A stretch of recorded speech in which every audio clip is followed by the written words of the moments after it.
It always feels like that Yep. at the beginning. All right. So let's see if we can get to the campaign, kind of chugging on the road. So Ren, your false Yes. identity, Cassius Eldlin. What what are you a mercantile of?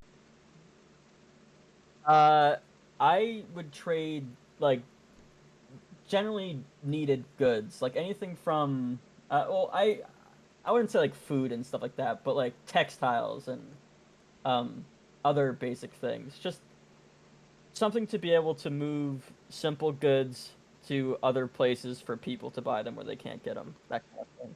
All right. So just to be clear, these are actual goods. You're not the charlatan snake oil salesman. You're actually like these are proper goods. Yes, but they're not always my rightful goods. Okay, that's where the charlatan comes from. All right. Whew. Been times where he's just straight up spoke with his silver tongue and got some goods for cheap or even for free, and there's other times where he's had to sneak into warehouses and convince guards that they can go off duty or that he's a man of higher power who's supposed to be here and take goods for movement, that kind of So, stuff. all right. So I do like giving your guys' backgrounds more power. So, for example, Telor, you have Yep. um, Captain Gilbert's background is the pirates, so they have that ability, pirate's reputation.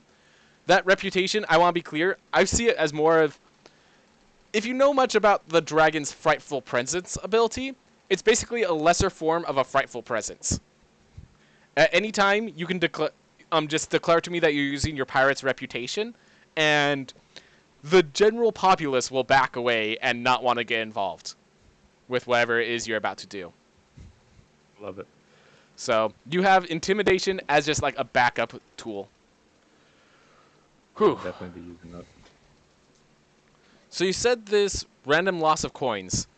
Did how did they get to your gold? Did they just you came back and your cart was gone? Is there like a banking process that you have that I would say that Ren slash Cassius does not trust banking at all, and he knows like a lot of corruption behind banking. So, um, Ren, I guess, would have come or had spent money on some on goods or something to turn a quick profit, and either those were stolen from him or he got gypped in some way. Whatever fits better, I guess. oof, just trying to think of how to do this properly. Cuz I do want to make sure Cassius is a person of good renown, correct? Yeah.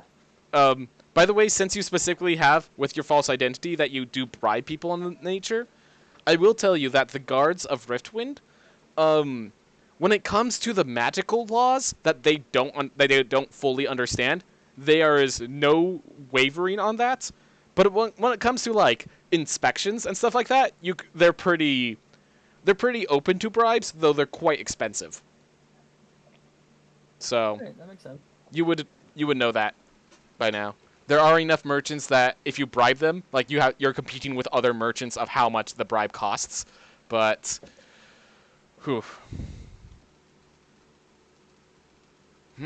that would actually.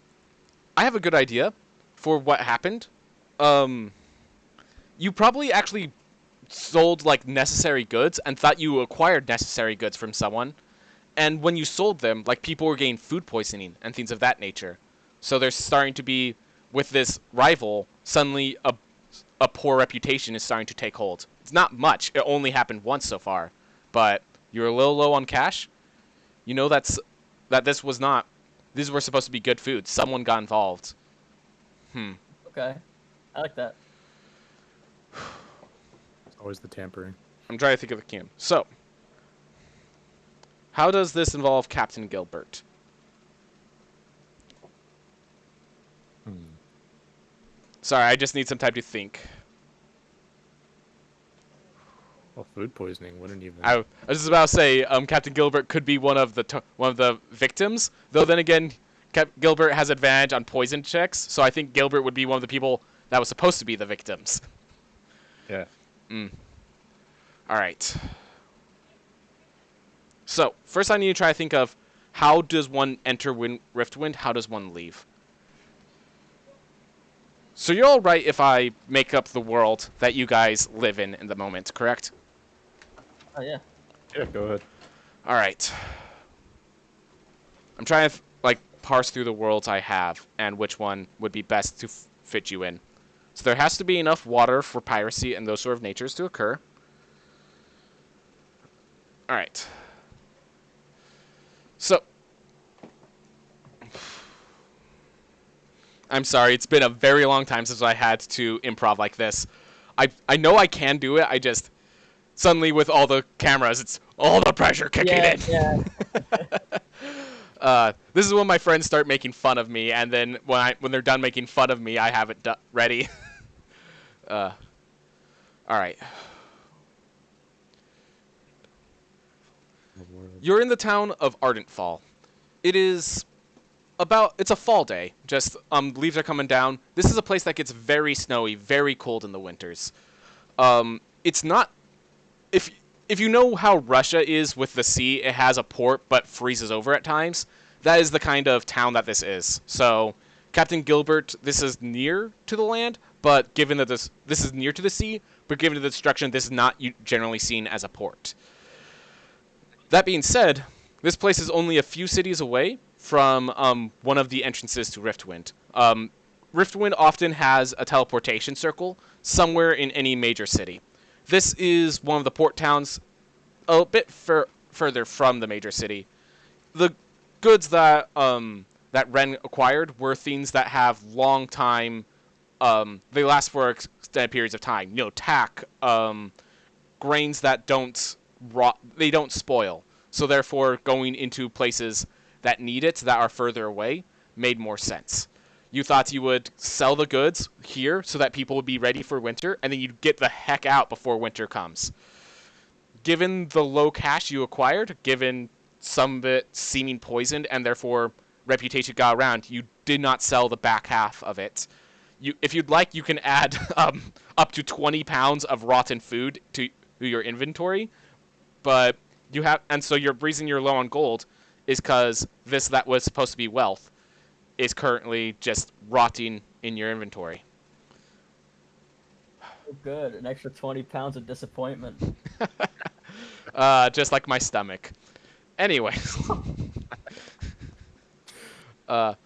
So, as for Captain Gilbert, this was where you washed up on shore.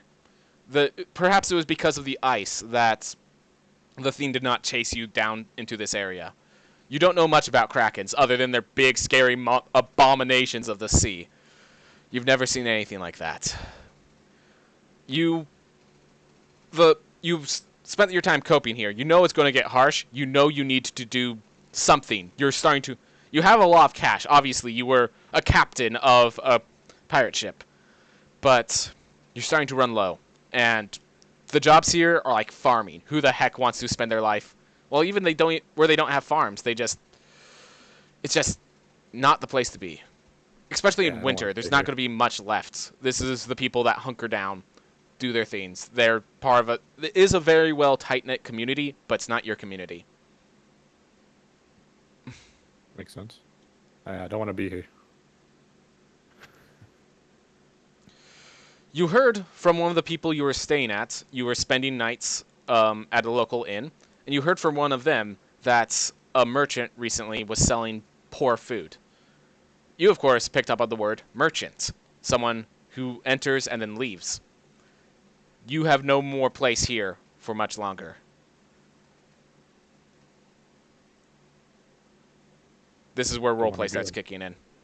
So I want to go to Cassius, so I can get out of here. Because I hate this place. Cassius, where would you be with? Are you still trying to sell the goods? Are you still trying to, like? I'm probably discarding the rest at this moment. Cassius, I'm hungry. Please. No, don't have any of this. It brought me enough bad fortune already. So, dear Cassius, quite tall, very well dressed, but quite thin, lean, half elf, a person of kind of high stature, sees a shortened fellow with a big look, with a look in their eye that could shoot down a tank from a distance. And you two have not met each other before. You just know that this short person has come to you as you're just taking care of your trash, and seems to have the look of more determination than you've seen in this entire town combined. Do I like feel intimidated just by looking? That's Captain. That's Gilbert's decision. Well, Gilbert's gonna walk up because Gilbert is mad at being stuck in this town, and he's gonna look up at this elf, who's like twice as tall, and try and stare him down because he's hungry and he's upset. A staring contest initiates. All right. Staring specifically. You may make either a Constitution save to keep your eyes open, or an Intimidation check to push the other down. Each of you roll off. Okay. All right, how do I do this? Go to your character sheet. Yeah. Do you want to use Constitution or Intimidation? Oh, intimidation. 100%. All right. So you just go to the Intimidation and you just click it. All right, let me find intimidation. It's alphabetical order, by the way. Ah, yeah, I got it. For the sake of... You are a halfling, so you get to re-roll that natural one. Dear God, it already kicked in. Oh, wow. All right, let me reroll. Beautiful. It's not much better, but it's there. I was gonna say for the sake of You can roleplay, use your since, superiority dice to use commanding presence. It does only add a d6 to it, though.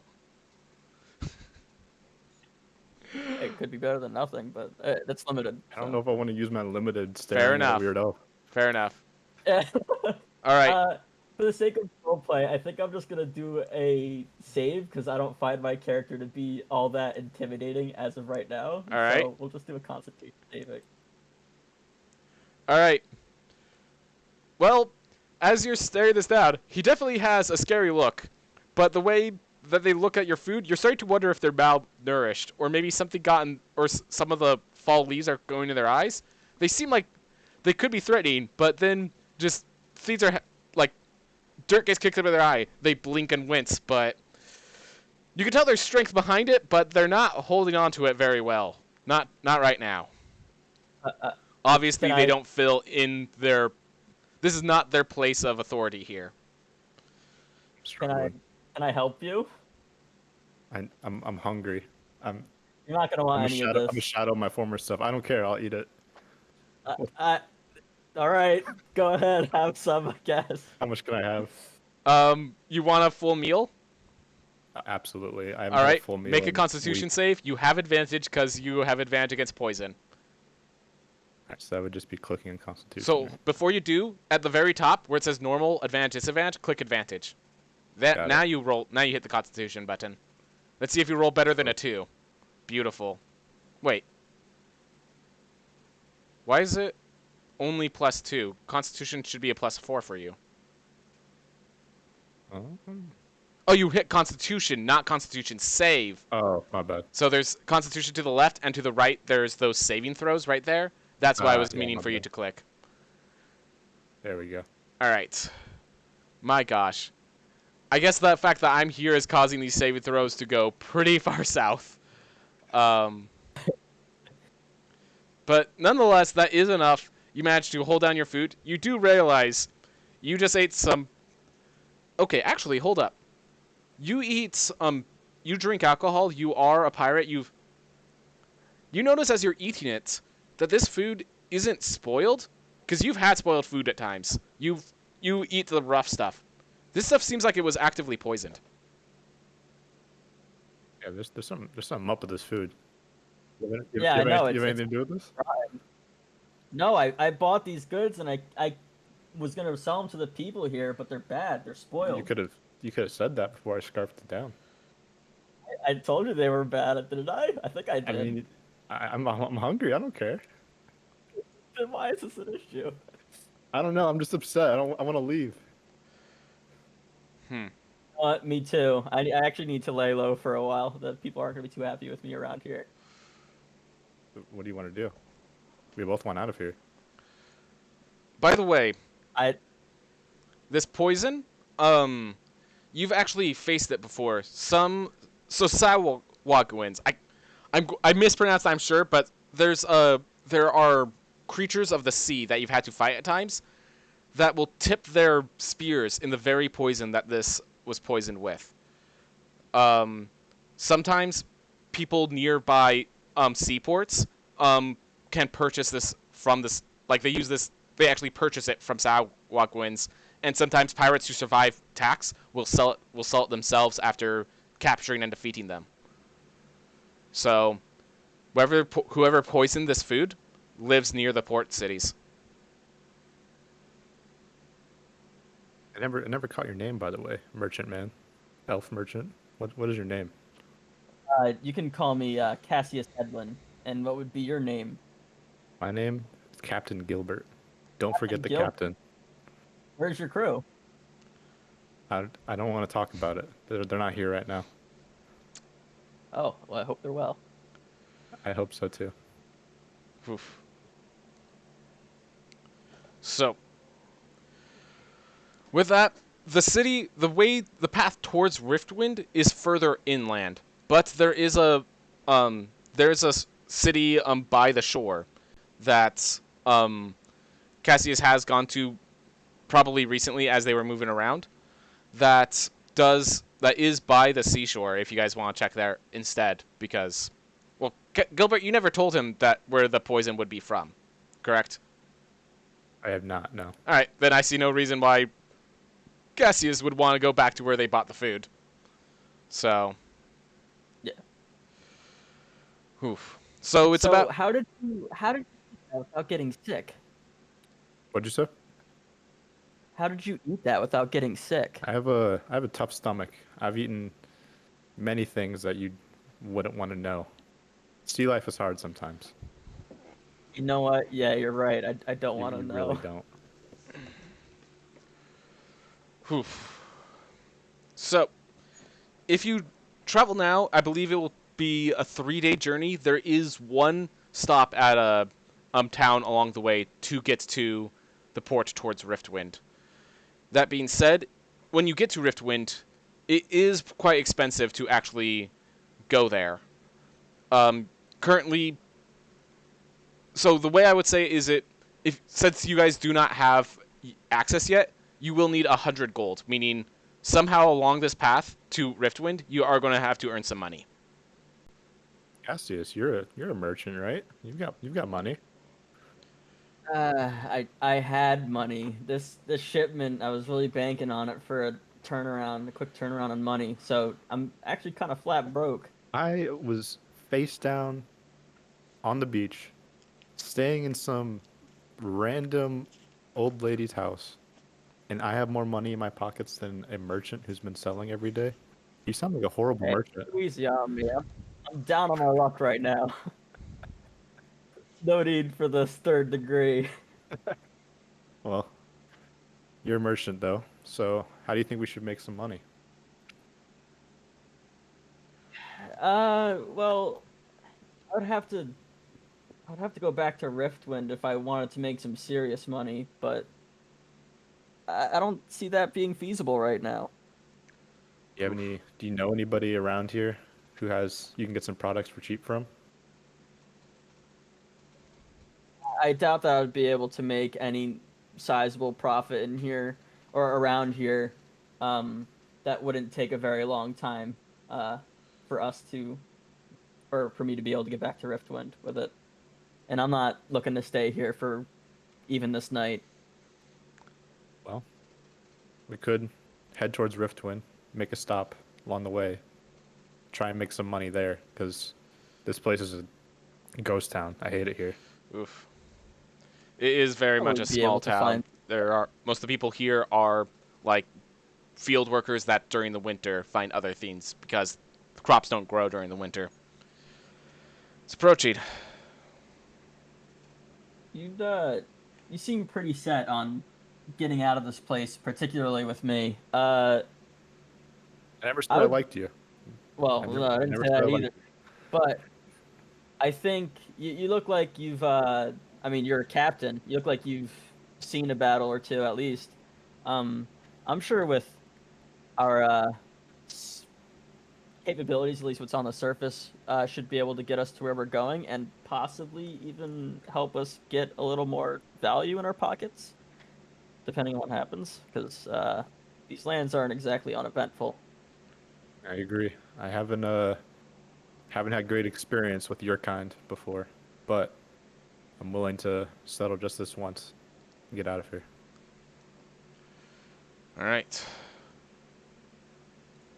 So you threw it all away. You guys have enough. You have enough food for today at the very least. As you guys head on away. So I'm just like using a mental map of Russia. So you'd be on the west side, and you're heading eastward. Which, oh my god, it's just before you hit Siberia is where the portal is, I guess. Gosh. All right. So eastward we go. This is very cold even in the fall. There has not. Okay, it's not.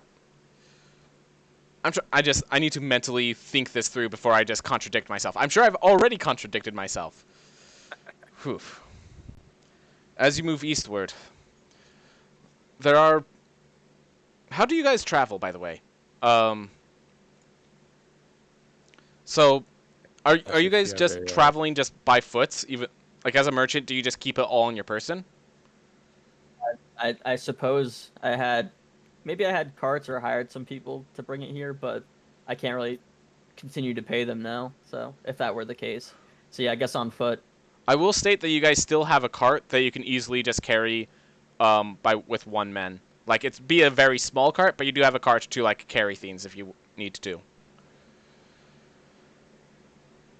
All right, I mean, I guess it wouldn't hurt to bring the cart then. all Yeah, I right. suppose I'll be on the first shift of carrying the cart, pulling it behind me. Be a very long shift. Do I not have? So I'm just looking through all the tokens that I downloaded for like different encounters and stuff, and I don't have even what I'm looking for, and it's just such a simple picture. So, all right. So as you travel down this cold winter road, it's not long before. I'm sorry. It's been so long. Definitely shows that I need to do this more often. Time and create what you want to make without you don't want to stumble over stuff and make mistakes and all that. Oof. So, let's see. So we have half elves, we have halflings. What sort of city did you just live? I'm assuming. Let's say yeah, small folk. This is more. This is like literally. This is kind of the small folk area of the world in your mind, Ren. This is where the people that eat heartily live low to the ground, like in more ways than one. Um, they're not. They're not all halfling sized like Gilbert, but seeing a person who's 6 feet tall is quite a rare sight in these areas. Whew. As you guys are traveling, um, you're starting.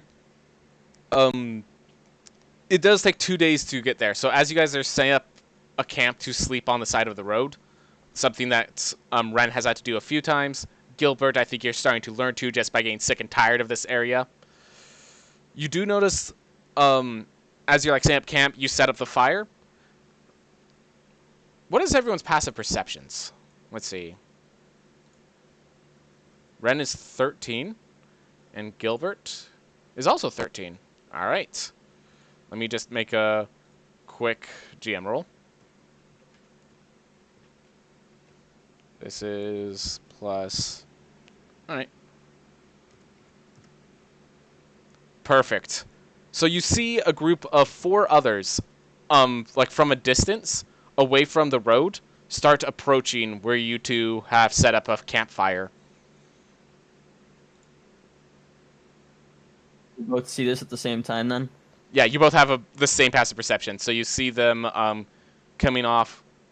So I have from a. Let's see. At this point, they're probably about 100 feet away. You could see the movements, but even though Gilbert, even with your or Ren with your dark vision, they're still not in sight just yet. Okay. But I like am I able to well, I guess I have to wait for them to come within my range of vision then to be able to further perceive them. Yeah. You do know something's approaching though. Okay.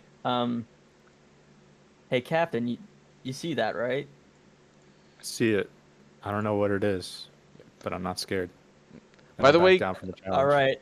By the way, Sit Gilbert, next you to do you. not have dark vision, so you will be kind of dependent on the light of the torch. There is no. Do I not have just like a fire picture? Something There we just feels go. off. Close enough. Let me move the layer. So first, let's move this here. Move this to the token layer. So there's your fire, guys. Is there anywhere around me that I could possibly sort of stealth it out a bit? Yeah. So this is. Hide. While there isn't very tall grass, there are some hills. It is dark enough that if you just get some distance, they might not be able to see you. I just want to try whatever I can. Actually, Captain, I don't know what's coming, and you're pretty brave, so if I think I'm gonna go over there. I'm gonna point to a very nice spot where I might not be seen by the oncoming whatever. You And can if move your things get character hairy, tokens. I'm gonna this combat. While I do go with Theater of the Mind, this combat we can use this character sheet stuff. So you can you can move your character tokens to where you're going. okay. I'm gonna. So if things get hairy when they approach, I can kind of try and nab them from behind while you have them at the front. Yeah, I'm gonna stand my ground in front of the fire. Okay, I like the way you handle yourself. Do you want me to drag you guys further down so you have more space above you to place your token? Yeah, sure. All right. Yeah, sure. I can do it myself. So grab and launch you guys way back there so you guys have more space behind you. Okay. Oh, they're right next to us. Oh, I I can just see them. realized that's map and background layer. I thought they were on GM layer, so they were invisible to you. That's in the map and background layer. So they're 100 feet away. Oh my gosh. I can suddenly see. I can suddenly see them. All right. Yeah, I'm gonna go ahead and I guess find a good place to hide and stealth myself. So you're going to need to be at least 30 feet away from the fire, minimum. Boom, like that, and maybe a little bit on here, if that's okay. That's still within 30 feet. You said at least 30 feet. Fair Hold enough. You can stealth, but I will note because you approach them to an extent that you will have disadvantage on your stealth check. Okay, that makes sense. Let me get my sheet out. All right. Disadvantage and stealth.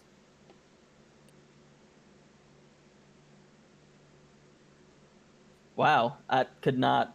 That's There it is. extremely lucky. Well done. So, what you do is you realize, as it's still quite cold, you realize your skin is quite pale. You just simply lie down on the floor and blend in with the ground itself with the white cold. You know that in the darkness, they really cannot tell the difference as they just, from the rocks. As the others approach within range of the fire.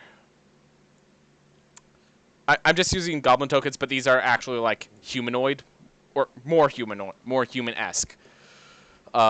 Each of them has a small blade, on their side, but not much more. They're pretty ragged in their clothing. Oi, I see you got. I thought we saw a merchant around. Is that a cart behind you? Over by that fireplace? You better back off. Hey, well, it's uh, it's gonna be a cold winter, and we gotta get food somehow, lads. How about we don't make this get any worse? You mind giving me? We're gonna take what's in that cart. Nothing worse happens. It's just one of you. There's 4 of us. I Takes a don't care how step many forward. of you there are. I said back off. The intensity. They all kind of look at each other for a bit, like, well, we're really sorry we had to do this, sir. As they start drawing their blades. All right, initiative. So, the way that so this is one of the things that I want to see how this works. It might not pan out very well, but if you saw my rules for the combat readying phase, during the readying phase is where you guys choose where you change or like where you cast a spell or something like that. And if you do nothing, if you're not doing anything special in the ready phase, you can re-roll your initiative to get a better place in the turn order. One of my ideas was that everyone starts at initiative 0, so you have to have a turn where you're actually readying to fight to get an initiative above 0. Given that you guys knew this fight was coming, you guys do have your weapons prepared. So when we start initiative, you guys can roll initiative basically. Okay. So I'm gonna say they can too, though. So I'm going to just add. So we're good. Me A. Copy. Enemy B. So with that, so I just realized this is your first time starting an encounter, T-Lore. So over on the top of your character sheet, there should be a little thing called initiative. And I want you to just hit the initiative button itself.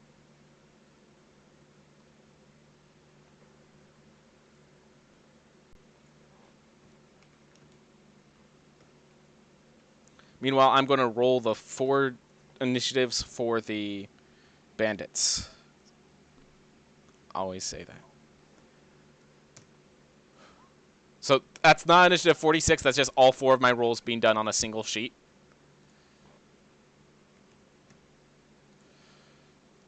About to say. Yeah, no. Initiative of 46. They have alert and then some. I think that's 46. I'm pretty sure is physically impossible given the current game rules.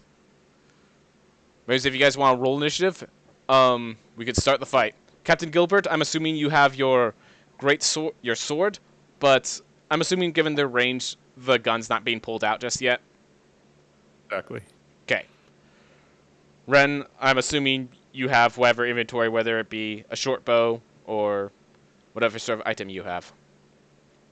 I'm actually going to use my dagger here. All right, dagger it is. And yes, you are hidden, so the first attack will be having advantage. But first we need to roll initiative. Oh, there it is. I'm sorry, I never saw the initiative. My apologies. Oh yeah, it's above. All right, that was my fault, So not yours. If we spend the rating phase to roll initiative a second time, is it like advantage, or is it if it's lower you have to take it? Oh, so the idea is if it's lower, that's like you stumbled. I might give you advantage when you roll it, but like I have to still figure that out. To be clear, I still am figuring that out. Generally speaking, for now it's going to be you just re-roll it, so you don't have to re-roll initiative. It's an option you have, but it's something you could do in the future initiatives. So it looks like, Right. with everyone rolling initiative and the fight beginning, enemy C starts off. Seeing this person draw their swords, we just gotta take them out. Moves forward towards you, Captain Gilbert, and swings their short sword. It's not short, but yeah, their short blade at you. I really need to just make this a... Alright, well, I'm thinking that's gonna hit. So, what I could do, Gilbert, is I'm going to roll the damage, and then if you'd like, you could spend your superiority dice to to deflect, to use your parry and reduce the damage.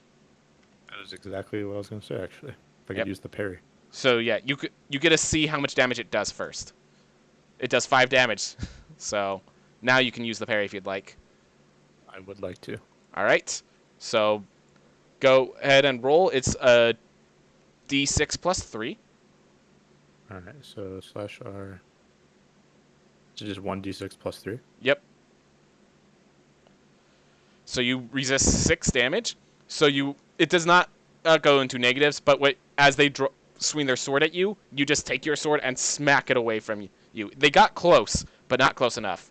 So I'm going to just mark you went from 2 superior dice to 1 superiority dice, but you stopped the attack.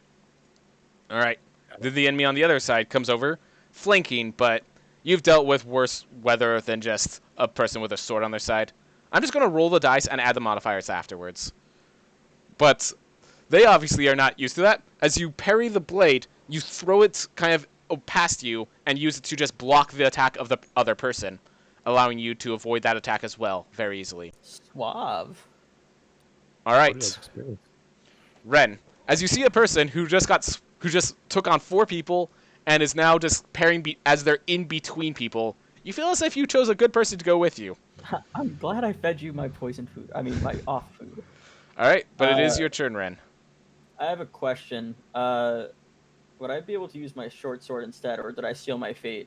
You sealed your fate. The readying action Okay. is it takes my rule is basically you declare your equipment at the readying phase, and if you have to switch your equipment, it's a full action to like pick up an Okay. item or something like that. All right, yeah. Then dagger it is. I have a movement speed of 30, and I think that'll allow me to just get to one of these fellows on the back. Yeah, the bottom. Yep. So you can't get to that one way over there, but you can get to either of these guys. All right. As they're like all getting ready to circle this guy, when suddenly, from out of nowhere, a person flies out with a dagger in hand. Oof. You will make your attack with advantage because they did not see you coming.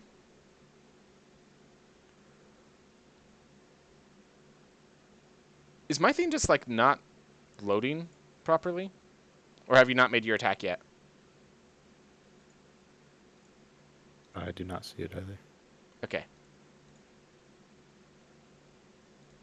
Did we lose Cassius? No. Grenade, are you there? Oh, here we go. Sorry about that. I think I was losing connection. All right. So I have like, what do I have right here? All right. So want me to show you how you do this since this is your first time using Roll20 specifically? Yeah, sure. All right. So at the very top, between normal, advantage, and disadvantage, you have advantage, so click the advantage. Yep.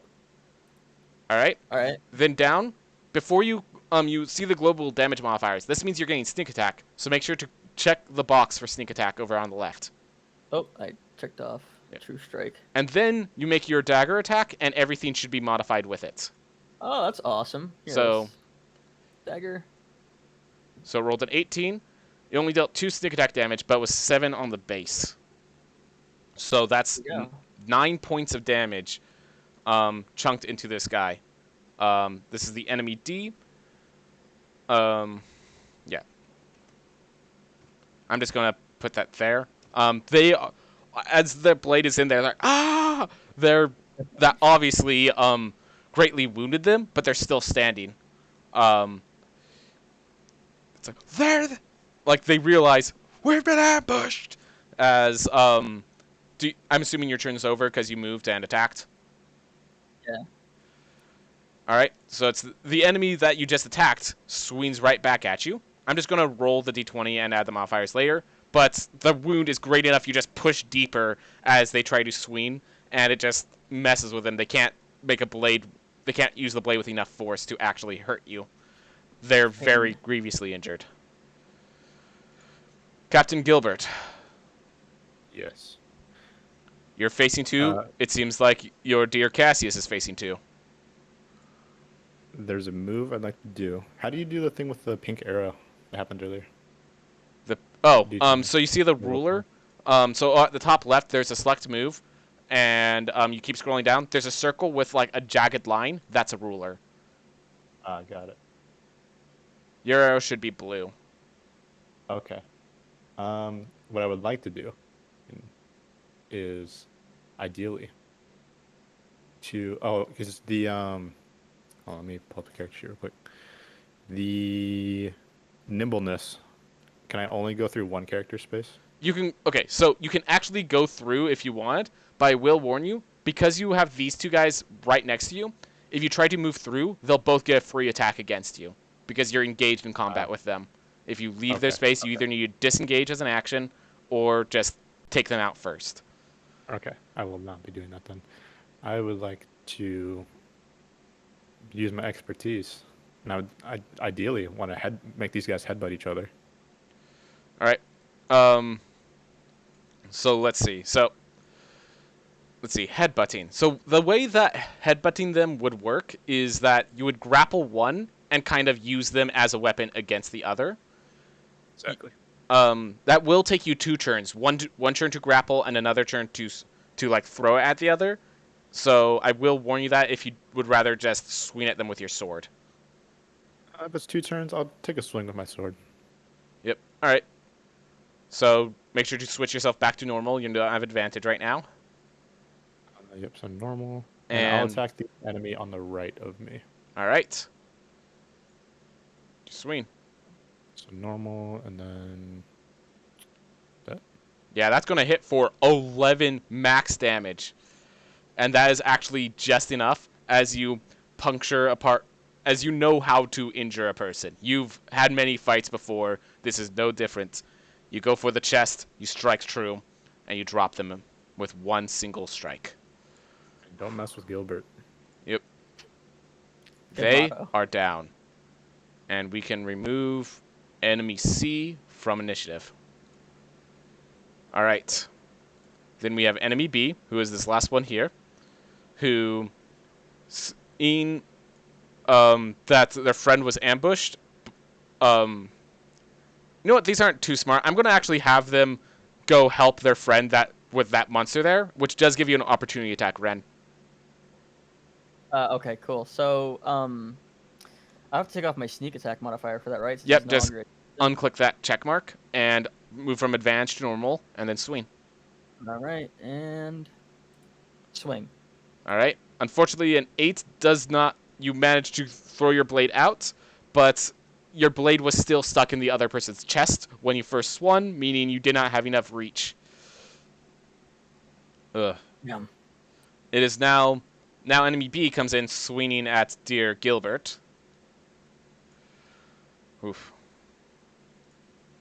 And Gilbert just barely manages to get through your armor. Oof. Very close. In case you're wondering, ties always go to the roller, and they have a bonus that was just the base D20. So that is going to hit for 6 damage unless you want to parry it. Well, let's see. Let's see the situation. Well, considering what's going to be going on after this, I will go ahead and use my other superiority dice to parry. All right.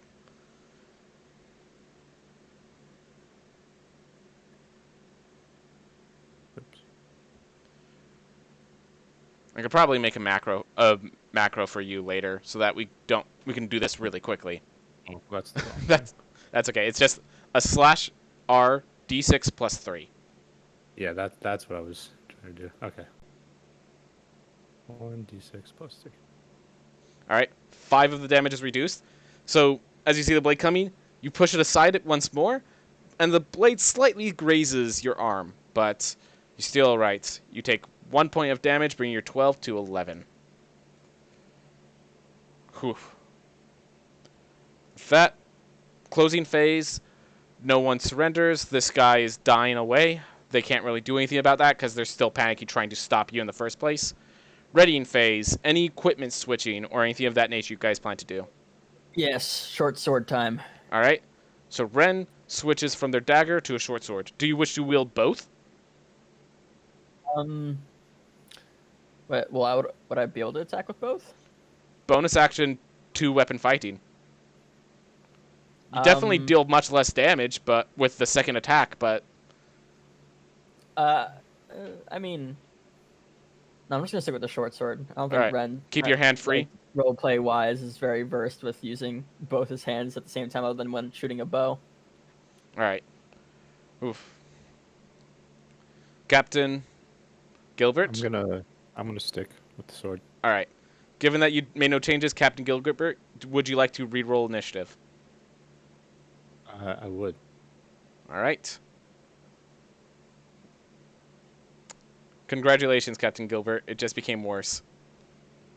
Fortunately, ties go to rollers, so you're not actually behind enemy B. Initiative has not changed. All Um, right. all right. So again, the enemy to your left is going to throw another swing, knowing that they have to take you out. This is going to out of hand. They need to take you down. Oof. And again, swings just barely through your armor. For max 7 damage to you. Boy, Oof. And you're out of the superiority dice, so I am. that brings you all the way down to 4 health. You showed quite the prowess, but you're starting to get exhausted. That blade actually took a good strike. You've survived worse, but that doesn't mean you enjoy surviving through these sort of encounters. Oof. Ren. Okay, so if I move to that tile between the two enemies there, he doesn't get advantage. It's when I move away from him, right? Yeah, Like out it's of when you his. move away. So as long as you stay within 5 feet, you're good. Yeah, I think what I'm gonna do is I'm gonna shift over to in between right here, and I have to help. I gotta ignore this guy. I gotta help. I gotta help the captain. All right. So I'm gonna go ahead and go for the guy that's north of me. All right. Go ahead. Ooh. Rolled. Almost got a crit with that. Almost a crit. All Ugh. right. Once again, you stab the blade. Apparently, you have become quite experienced at making people feel pain and give in. But you are not. But unlike the captain, you are not experienced at taking them out in a single strike. Ugh. Both of these two are quite well injured, but they haven't gone down just yet. Is that your turn? Uh, yes. All right. So then the one that you injured in the first place, wanting to get their last retribution, throws their blade. Don't hurt my friends! And strikes you quite hard. I I'm rolling a bit better than I expected to. As they take a good strike at you as well for 4 points of damage, having your health. Yep. Oof. Captain, surprisingly, Well, this encounter is looking dire. the We are. enemies that are left of me goes after me, correct? Yep. The two below you are very injured as well. Okay. Ooh. But yeah, this enemy right here is going next. Okay. Question is, do I want to attack the one below me or the one to the left of me? So this one is injured, this one is not, just in case that matters at all. Okay. I think what I'm gonna do. I'm going to attack the enemy on the left and hope that I can take him out. Because if I attack the one on the bottom, he's gonna attack me on the next turn anyways. All right. So I think that's what I'm gonna do. All right, so that would be just that. Oh my gosh. Your blade, as their blade finally catches and stops just before you barely miss your strike. Boy, Their it's armor not looking managed to good. block it. As it is now this enemy's turn. Seeing the blade in their back, they decide to turn their attention back towards Uger, or Cassius, and swings their blade back around. Oh, Not what I meant to do. And rolls true.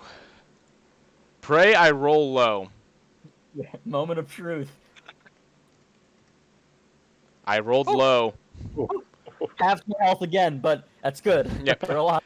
Having your health... I mean, if they infinitely half your health, they'll never actually take you out. Yeah. I mean, they can be that precise with their dead. Alright. Closing phase has occurred. This is the moment if anyone wants to negotiate terms of surrender. Boy. I have an Listen, idea. I have an idea. Okay. So, do we still have that rotten food? No, you threw it out or ate it. Yeah, it was dumped and you ate like a bunch of it. But do we have scraps? Because they're looking for scraps, right? Hold up. Let me see. Captain Gilbert. If I'm correct...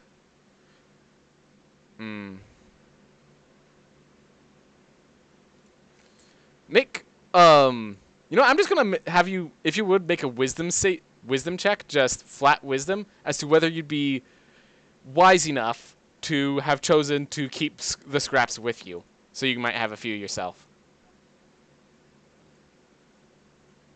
That's good enough. You do have a few scraps, like maybe 1 or 2 meals, but The plan I came up with is the only reason they're attacking us is because they want this food that we have in the cart. So why don't we just give them the rotten food and let them be poisoned? I thought of that before we started fighting them, but I'm not sure how happy they're going to be since you absolutely clobbered one of their friends, and I don't know if they're going to be so forgiving. I will That's state very during the true. closing phase, it's still technically dying off. I would say with that wisdom, you could also kind of know that they might be willing to negotiate on the grounds that they have the opportunity to save their friend if they do. I mean, I'm fine with them saving their friends if they get poisoned by the food. If we can manage the negotiation, I mean, we might as well go for it because this is a pretty dire situation. Alright, I had an idea of how we could take out these bottom two, but I don't want to chance either of us dying. So Yeah. It's our first encounter. Let's not die. All right. So I want to hear the negotiation. How you're in this sordid fight. They look injured. There's fear in their side. They did not expect it to go this far. You did not expect them to be this strong. Role play the why are you situation. attacking us? Why are you attacking my friend? Look, man. These are desperate times. We just need the sources. We need the money. We need what we can get. We don't have money. All we have are these. You're a merchant. Yeah, it's a He's long a bad story. merchant. It's a long story. I'm not a bad merchant. It's a long story, okay? Listen, we have leftover food, I think. As you guys are doing this, this one runs over and actually goes and starts holding down the blood spots of their friend. It's like, it's gonna be all right. It's gonna be all right. The person's like coughing a bit, but they're keeping them alive. Oof. We can give you the scraps. We can give you the scraps.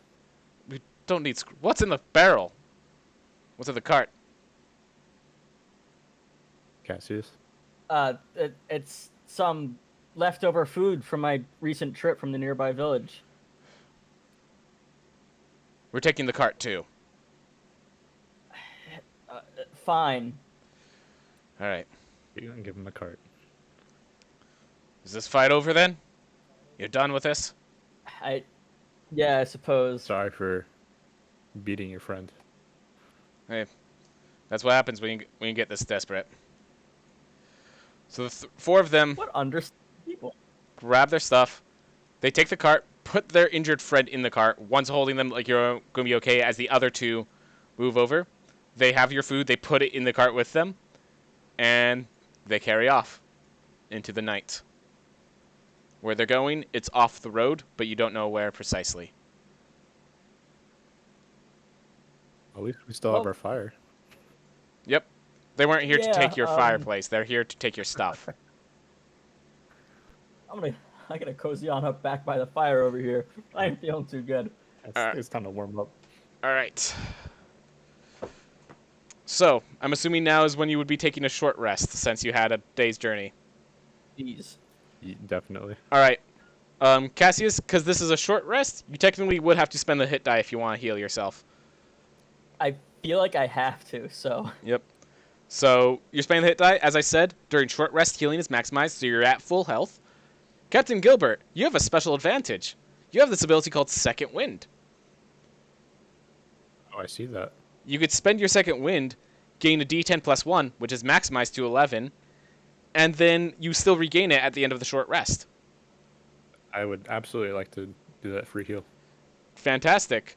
You get your free heal, bring you back to 12.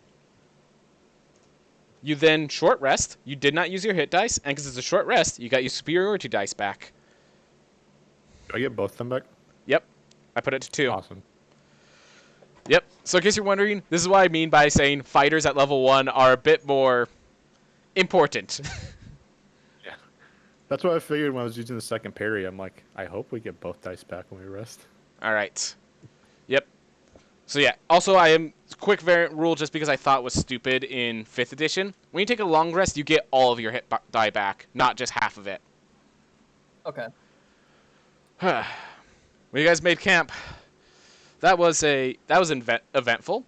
You managed to hide the fact that you have money, Gilbert, but you did lose your cart, and whatever last bits of food were left are now gone. But you're not dead. That's a plus. That is a plus. How do you look so good after that fight? You look like it never happened. This is what happens when you're the captain on the high seas. You learn to recover quick. You realize he was wearing a red shirt and brown pants. You're a pretty good fighter for a merchant. I'm not good at like fighting face to face like you are. But yeah, definitely not actually. Did you take that man down in one hit? You have to intimidate early on. That's what an old crewmate told me. You gotta teach me some of this stuff. Oof. All right. Spend less money on escort. Moving on. You are now. You make it around the mid, like it's heading towards evening. You guys do have rations, so I'm not going to worry about food right now. But it's around evening when you guys reach the next town. This town is a lot more bustling. This one is pretty close to where the Riftwind portal is. It's only like a day away. So there's a lot more livelihood. There's even a casino. There's a bunch of stuff. Is from here, lively town, a person with, I hate to appeal to the more violent side of your guys' nature, but it's a pirate and a con man in a big city that needs money. I thrive in these kind of places. All right. Let's show off those merchant skills. So, to an extent, where would you guys like to go? This is a big enough city that if you're asking, is this around here? The answer is probably yes. Well, I of course want to go to a tavern. Of course. A big tavern. 2 stories tall. Place called, given the cold climate, it is called the Frozen Frog. But doesn't stop it from having some of the best ale. There's already a bunch of people having a drinking competition over there. Dwarven sort of in nature. This very stout. Laughing their butts off, enjoying themselves. I would also like to join in on this. All right. So there are 3 people there that are all they're 3 dwarves that all look quite like brothers. 2 of them wear heavy armor. The 2 of them are wearing nearly plate armor.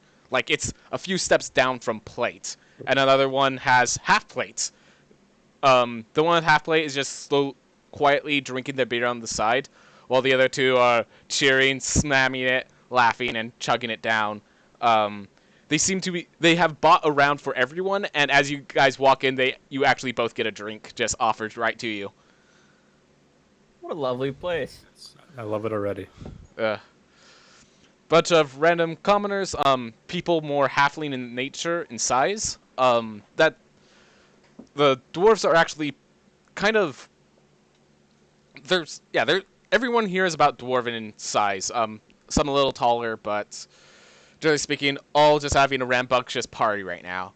Some people are playing games in the corners. Some people are just drinking away. Some people are singing, that sort of thing. But the entire party seems to center around those three that are buying the drinks.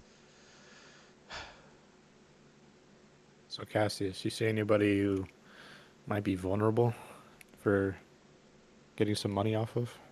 Because we need money quick. I like how you're saying this to the merchant, not the con man. I mean, I gotta keep the circle tight. I don't want to branch out.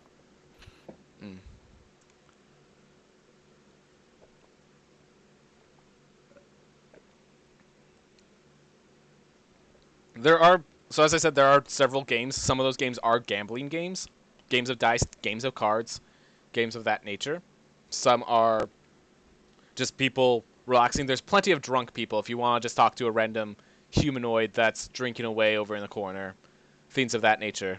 A few others, like a group of four girls and guys, just kind of like teenage in age, just having fun here, given that the dwarves are paying for the drinks and the drinking age is quite a bit lower here than in a place like America. I mean, it's almost like we gotta talk to the people that are the center of everything, right? I might actually move over to where some of the games are. I know a trick or two that can maybe guarantee me a couple victories here and there. All right. What game specifically are you looking for? That is it just between like cards and dice, or am I like is it like an actual game? So cards and dice is the general games, but you're sure someone probably has a game of dragon chess. You could probably get more precise. There are people that know the more. Yeah, so cards and dice are pretty acceptable. You can probably find someone who plays other games, but the more vague the game is, the more experienced the person would have to be to know and have the cards available. Is your I think I'm gonna cheat me some dice. all right? So how exact? So what is right? You have some tools, don't you? What did you end up choosing? Well, I have my thieves' tools, but and my disguise kit and forgery kit, but for this instance, I think I'm going to use just like some good old deception tactics, and maybe even combine with some sleight of hand to be able to fool them into losing. So here's the thing: you're a charlatan, correct? One of the items in your equipment that you probably forgot you had is tools of the con of your choice. Oh, yeah. Wait, I don't think I have that in here, like added. Nope. That. Would you allow me to decide that now? Yep. My idea is that Weighted there's dice. enough options that whichever one you choose, it's probably available for you. I would say weighted dice. I feel like that would be perfect. Dice is such All a right. common game. Oof. So you're going to get dice. So I'm going to say Olave is using your charisma to persuade them into pushing more money into the pots before you actually do your rolls. So Okay. this will involve some persuasion checks, or yeah, and you can use sleight of hand to improve as well. So I'm going to use the downtime rules of 3 rolls. So the more you're using it, so it's 1 for persuasion, 1 for sleight of hand, and what will the third one be? Deception to kind of make sure that they don't catch on to the dice Yep. being weighted. You'll after have she rolls. advantage on the deception check thanks to being an actor. Okay. All right. So will you roll your 3 rolls? We can Yeah. roleplay this as well, but yeah, we can roleplay this, or We'll- we can focus on just doing the rolls and getting you the money. Let's just get the rolls down. Yep. for Let's get the money. rules, and then we could do some roleplay during it, as we already know what's going to happen. Do you want me to do Oh wait, no. Yeah, we'll do the persuasion. That's for Yeah, persuasion trying to bait 'em first into more to higher money. Yeah, add more to the pot, basically. All right. There's a decent amount in the pot. Yeah, they're convinced to bring it from like 5 gold to 10, 12, 15 gold. Actually, let's just say 13 gold is 13 gold is in the pot for this roll. Okay. Then your sleight of hand to make sure you win the full pot. Or 13 gold for each person. There's 5 people in there. So that's a total of 75 gold, I believe. Dang. 65 All right. gold. 65 gold is in the pot, but your roll is to get how much of the pot you're... This is the idea of a number of rolls for how much of the pot you acquire. Okay. All right. So sleight of hand. Na- yeah. Dirty 20 is the number to beat to basically get the good chunk of that gold. So let's see, 65. If 30 is the nearly impossible, that means you gain about 40, 45 gold from this. All right. So now the deception check too. Like, those rolls were good. It's all little comes too down good. to this. Uh. You have advantage, remember? Right. I'll just roll it a second time then. Okay. Well. Variance is... One of them pipes up. Variance is variance, lad. Does he look like someone who'd be like that? No. He looks like he's a merchant. Not a merchant. They have stakes. They have a name to claim. Well, lucky you. As you gain about 45 gold from that little wager there. Good job, Cassius. Thank goodness. All right, Gilbert. Yes. What are you doing? Well, I had decided to go talk to the, well, not talk to go join the 3 at the center of the party. Aye. Not to do anything useful. Yep. But to join in on the drinking. Oh, you have a drink yourself? Definitely. Oh, Hand good. one over. Just hand one over. They kind of look at each other. Well, I'll give you a test. If you could drink any one of us under the table, you'll get a little more than just the drink. But if you don't, you conk out, and that's it. They just kind of laugh at each other. Other than the one at half plate, he seems kind of quiet compared to the other 2 who are just laughing and enjoying themselves. So, first drink. Everyone takes their swig. You have advantage. They also have advantage. They're dwarves. Oof. Yeah.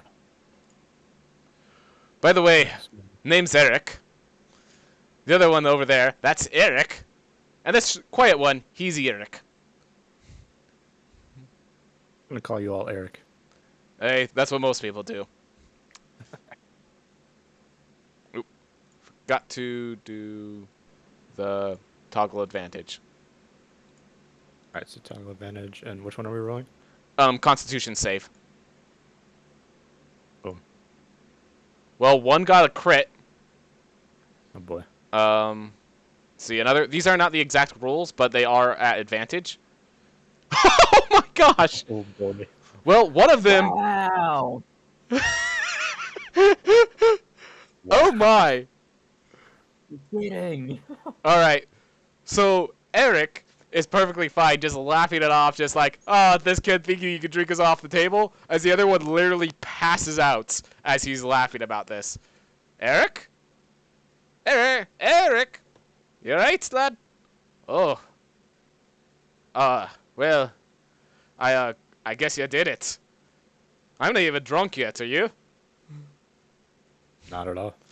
Well, how about we have a talk? So what are you here for? And as we're talking, I'm just gonna nonchalantly roll con saves. Well, me and my merchant friend over there, as I point to Cassius, who's winning dice, are trying to find a way into this place called Riftwind.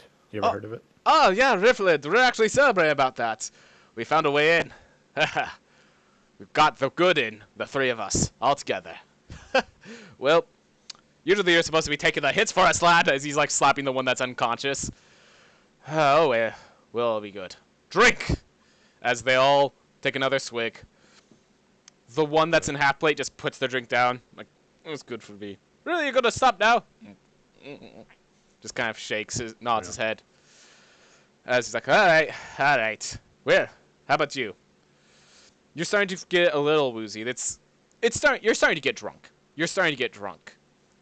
Ugh. Mm.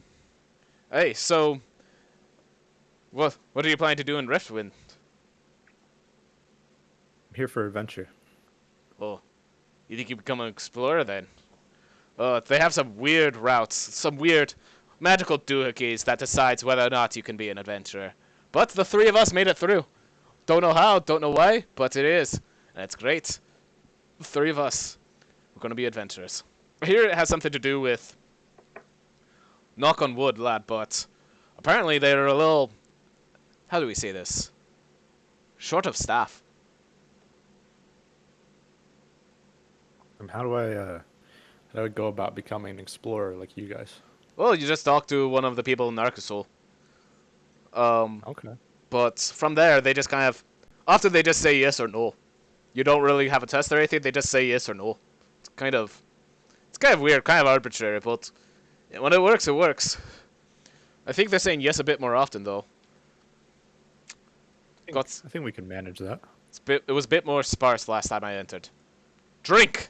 Oh, that was a strong one. Oh, there it's good to me. Ooh, you are officially drunk. Get. I'm a fan. Ooh. Hey. Hey. This ale's getting strong. What was that? This ale's getting strong. Hey. Well, when you drink a good pint, if you drink a good 5 pints, it's going to happen to you. Oof. You didn't... You missed the first three swigs, but... And he just looks back. But you did better than they... But you lasted longer than they did. That impressed me. So how's this? One more swig. And if you keep your... Hold up. Just a little drunk. Hey, bartender! Give me the hardest. And he just puts down 10 gold in front of the bartender. Just immediately slips it up. Gets this ale that's still like bubbling and foaming. The smell makes you a little woozy. If you could finish this drink, I think, well, how about we take you up to Riftwind ourselves? If you can finish this drink without dropping. Let's do it. Alright, this is a much higher constitution save. Think of a 20. Dream of the 20. I believe.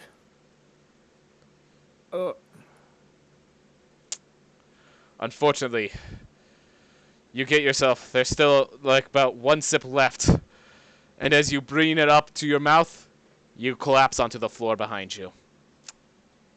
Gilbert, why? Bit rough. Cassius, I you do hear him at all collapse. You hear him collapse as you're leaving with your part of the pay from the gold from the con. So, as you look over to see your ally friend dropped unconscious with several ales around him. Got close, lad. You got close. Captain, I haven't known you for long, but I'm somehow not surprised. This happens every time. Oof. But I do have something that may be useful for us. Oof. Oh, so you must be the ally then. You must be the person. Eric! He just reaches his hand out and, like, if your hand's not out, he's going to reach over, grab your hand, and pull it forward to shake it. I will shake the hand. Very heavy, Cassius. very, like, needlessly strong, kind of hurts your hand himself. Quite the grip there, Eric. You gotta have one. You're going into fights. Well, Fortunately for me, my dainty elf bones don't give quite the back. yes, but that's in your nature to be dainty. Well, we're gonna get some rest, the three of us. How are you all planning to join the explorers? If there's just the two of you. Wait, what was that? Well, there's plenty of people in Riftwind themselves that got past and then just wait around because you're gonna need enough people to actually go on ventures. If you go it solo, you're gonna drop more often than not. Enemies are tough. They strike hard.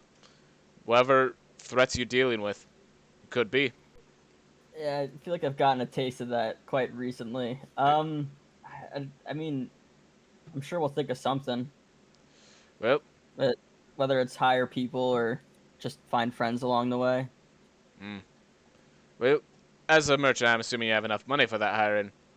Well, have your drink, have your night. I'm gonna go take my brothers back home, back in for the night. All right. Thanks for. I look over at Captain on the floor, watching over Mm. my friend. He was a nice drinking buddy, quite strong. I'm sure we'll run into each other more at Riftwind. I hope so. All right. So you now have a halfling that's quite very drunk. It's in the middle of the night. You do have your money. I do believe between the two of you, you'll have enough. I think you barely have enough money to purchase Riftwind tickets. Yeah, yeah. Yeah, I've got 55. We have about 15 to spare. All right. Oof. Well, at least you have the money.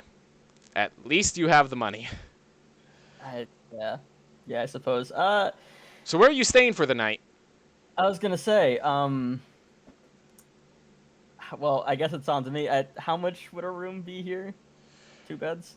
2 beds. We're talking about a good room because I'm assuming mercantilism and such.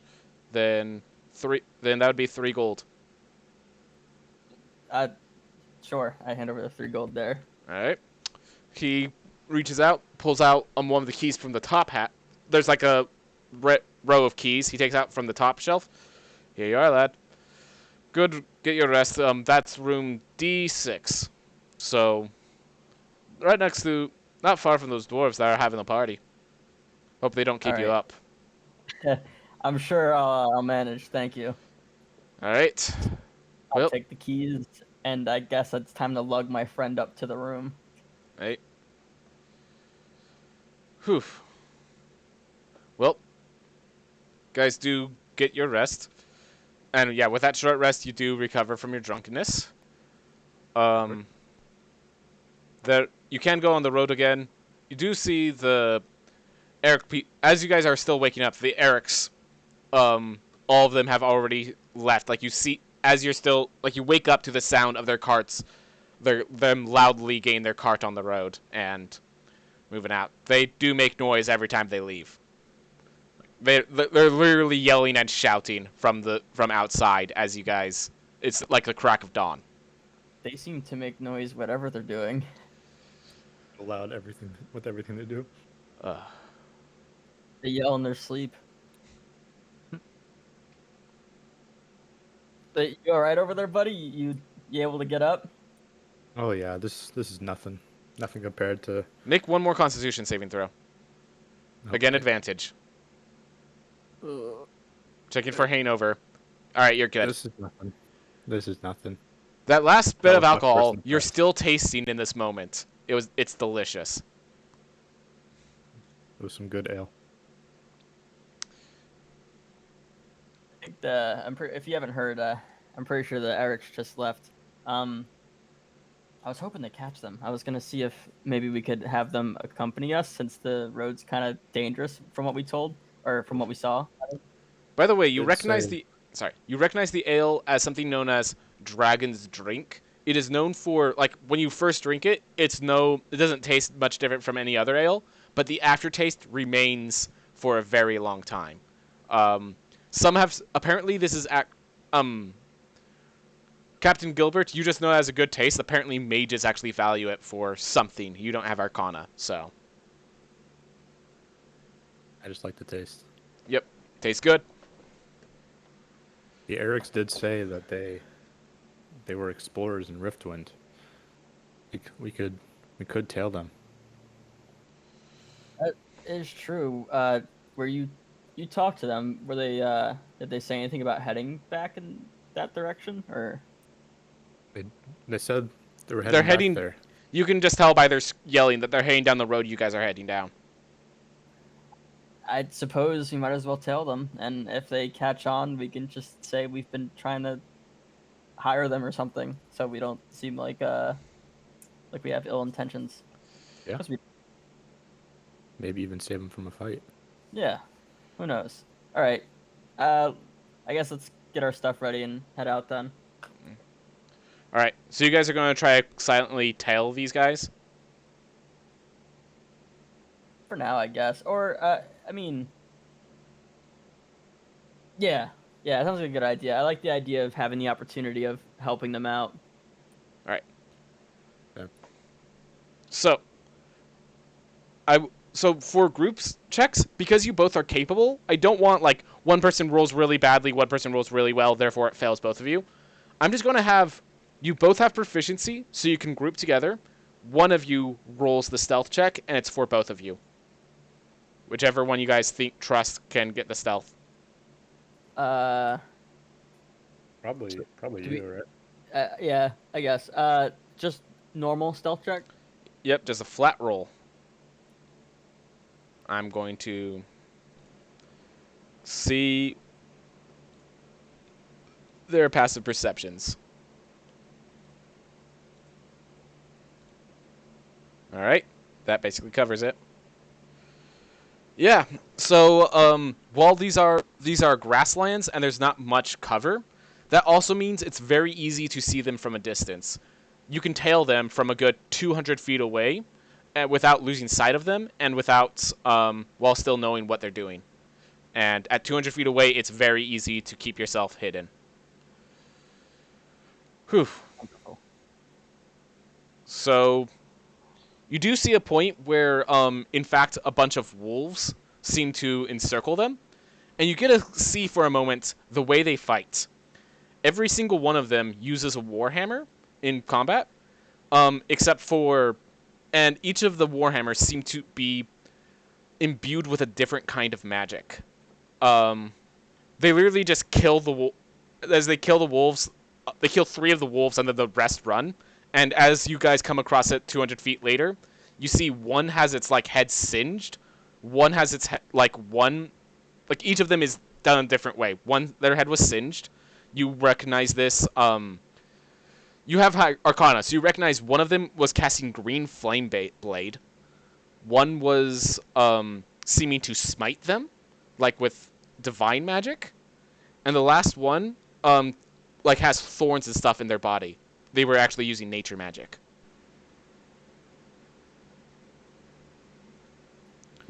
I'm going to just divulge this information.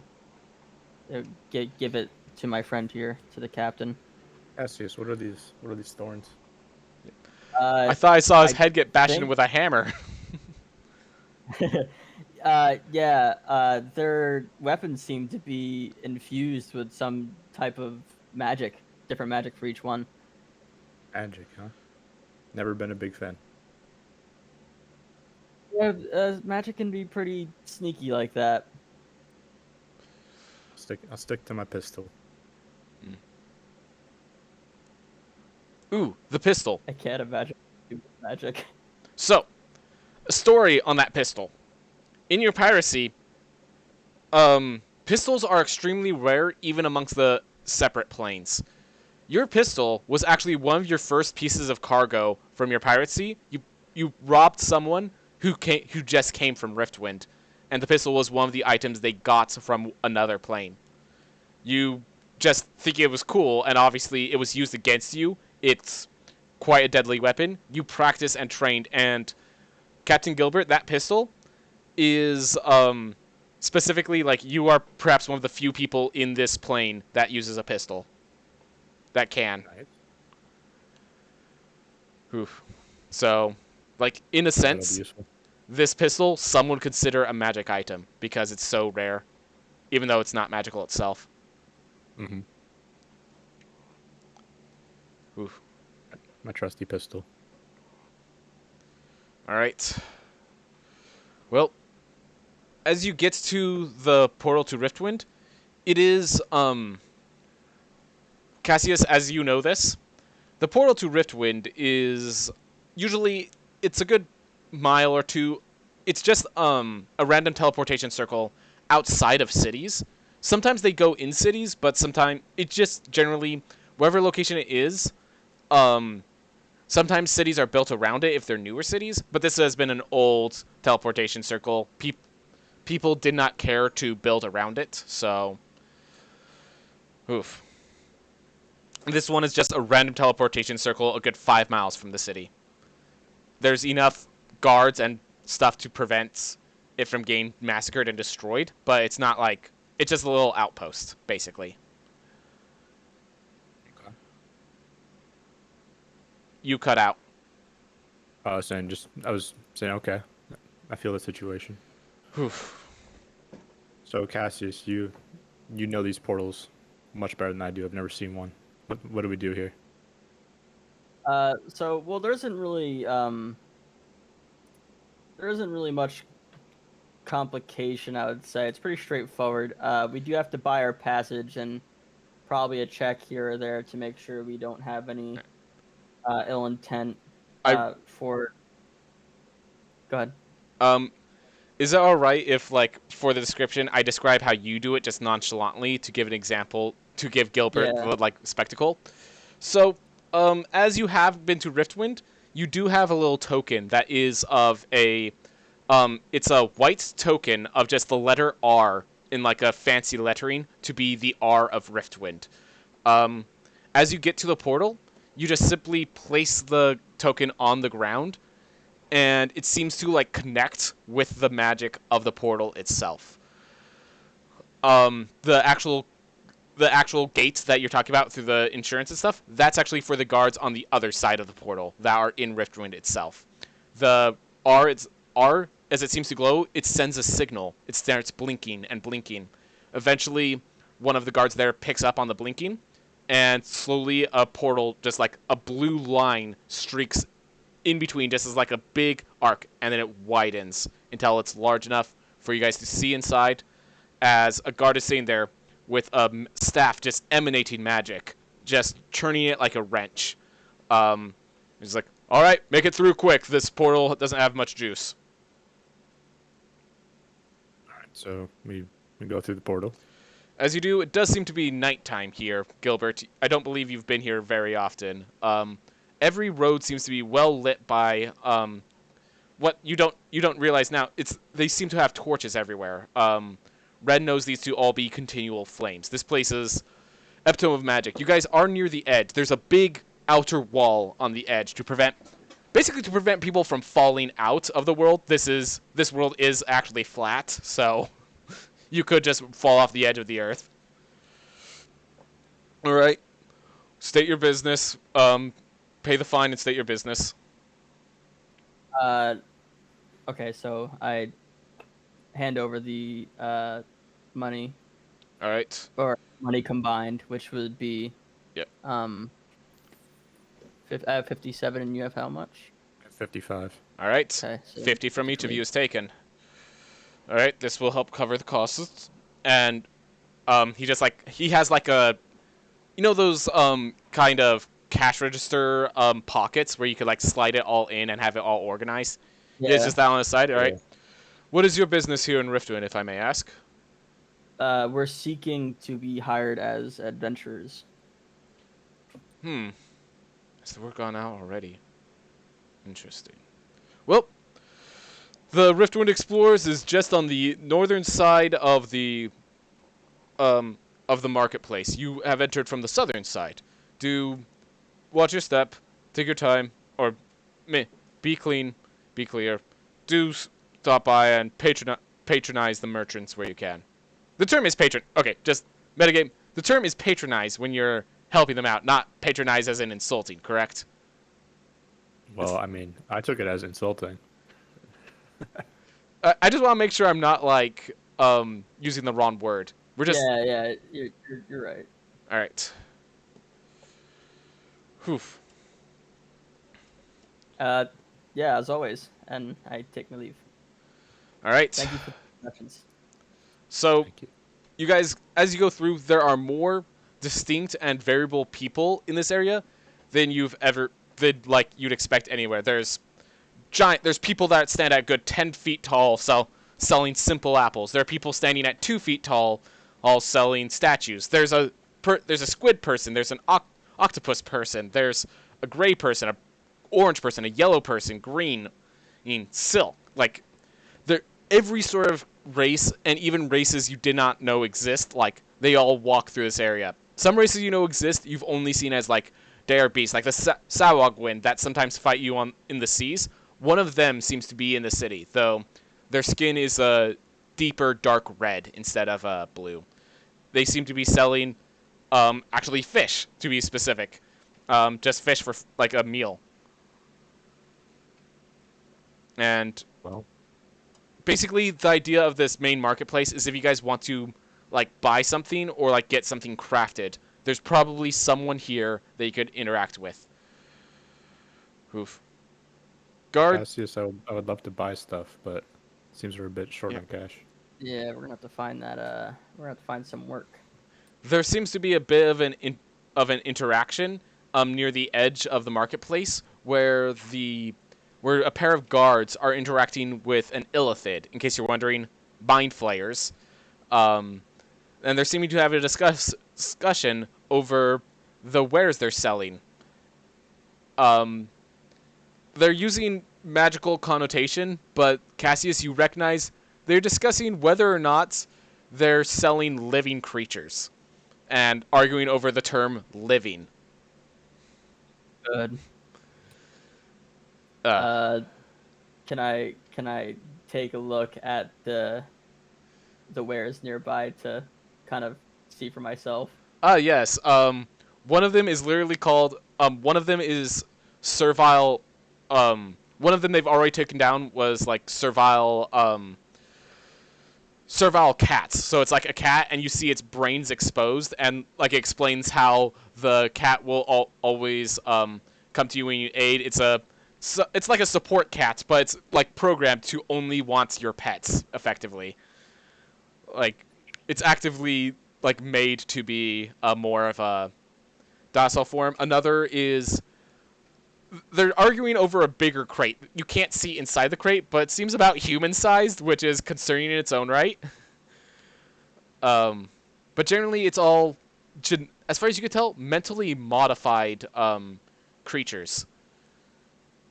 The argument actually devolves to something around the lines of, well, you're letting that person sell dead fish. Why can't I not sell dead animals? It's no different. They're not alive anymore. Their personhood has been removed. Cassius, this is your expertise. You think we get involved? Uh, the thing is, I could definitely get involved and maybe turn it into our favor somehow, but I need to figure out what kind of angle I need to push at here. Like if I'm gonna help the merchant, but I don't know which side to help. Yep. Well, I mean, so basically, as you're listening in, there are a bunch of people listening in, so you can listen in without drawing attention. Basically, the two guards are accompanied by a person in robes with one of those R's like you have, but it's a darker gray. You know that generally merchantiles and people that work with Riftwind, they start at white for like lowest of merchantiles, which is what you have, and as they get darker and darker, it shows like a sense of superiority. So like if you meet Narciso, the person who built this kingdom itself, he would have a pitch black R as his insignia. This person's R is a gray, as he's like discussing, sir, we have already outlawed slavery. Unfortunately, I do not see how selling creatures that are designed, even if their bodies, as you say, are not of their own volition, even if their volition has been changed, they are creatures with said volition. They're slaves. We do not allow slave trading here in Riftwind. This discussion continues, but they are of their own volition. So what would I have to remove to make them not considered a slave? And the bickering starts to begin about specifically what parts of the frontal lobe and other parts of the brain would need to be removed for them to allow service. It's like, well, surely you would sell a single brain. That's been an oddity you allowed me to sell before. Uh, I think I might have a plan. Let's hear it, Cassius. All right. I'm just gonna approach. Before you address, I do want to note both of you have have your inspiration if you want to use this at any point. Right. Because You know what? before this session ends, when the session ends, you will be both get refreshed your inspiration. I want to make sure you guys actually spend it before the. Yeah. There will I'll be actually spend I it will now. state there will be some conversation happening within Riftwind Explorers, but if you want to spend it now, I just wanted to offer because I'm sure you've forgotten. I would like to. I would actually like to do that. Thank you for reminding me.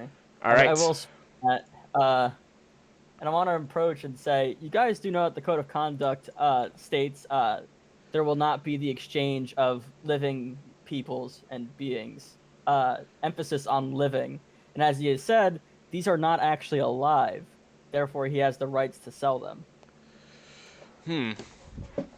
The Riftwind begins to discuss. He's like, we also do not, like they're kind of researching, and as one of them pulls out the book, you, being a smart merchant, use your own skill and bring it 2 pages forward to where a person early on in the history of Riftwind sold undead servants, only justifying your claim, further justifying it within the laws of the world itself.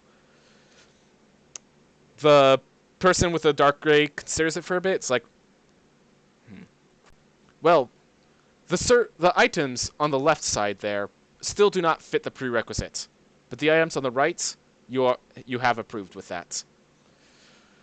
The Illithid, thank you very much. As you are expected to package the rest of those and have that cleared off when you leave. You understand? Of course. So they bring out the tape and put a restricted package around the human-sized crate. But the mined cats and servants of that nature are in fact up for sale now, properly.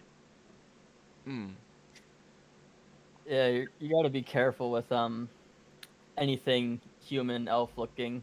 We get quite touchy over that kind of stuff. I understand, with their supple thoughts.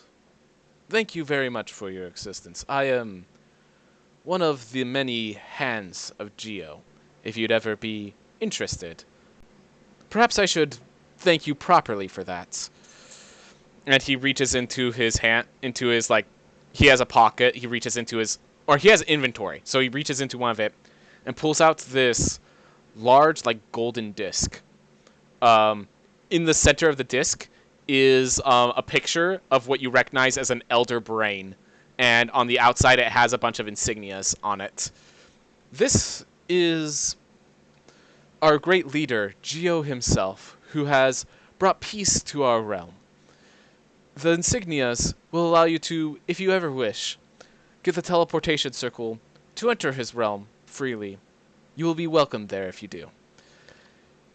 Thank you. Good job, Cassius. You got us a golden plate. The plate itself is worth 100 gold, enough to buy the teleportation circle to said area.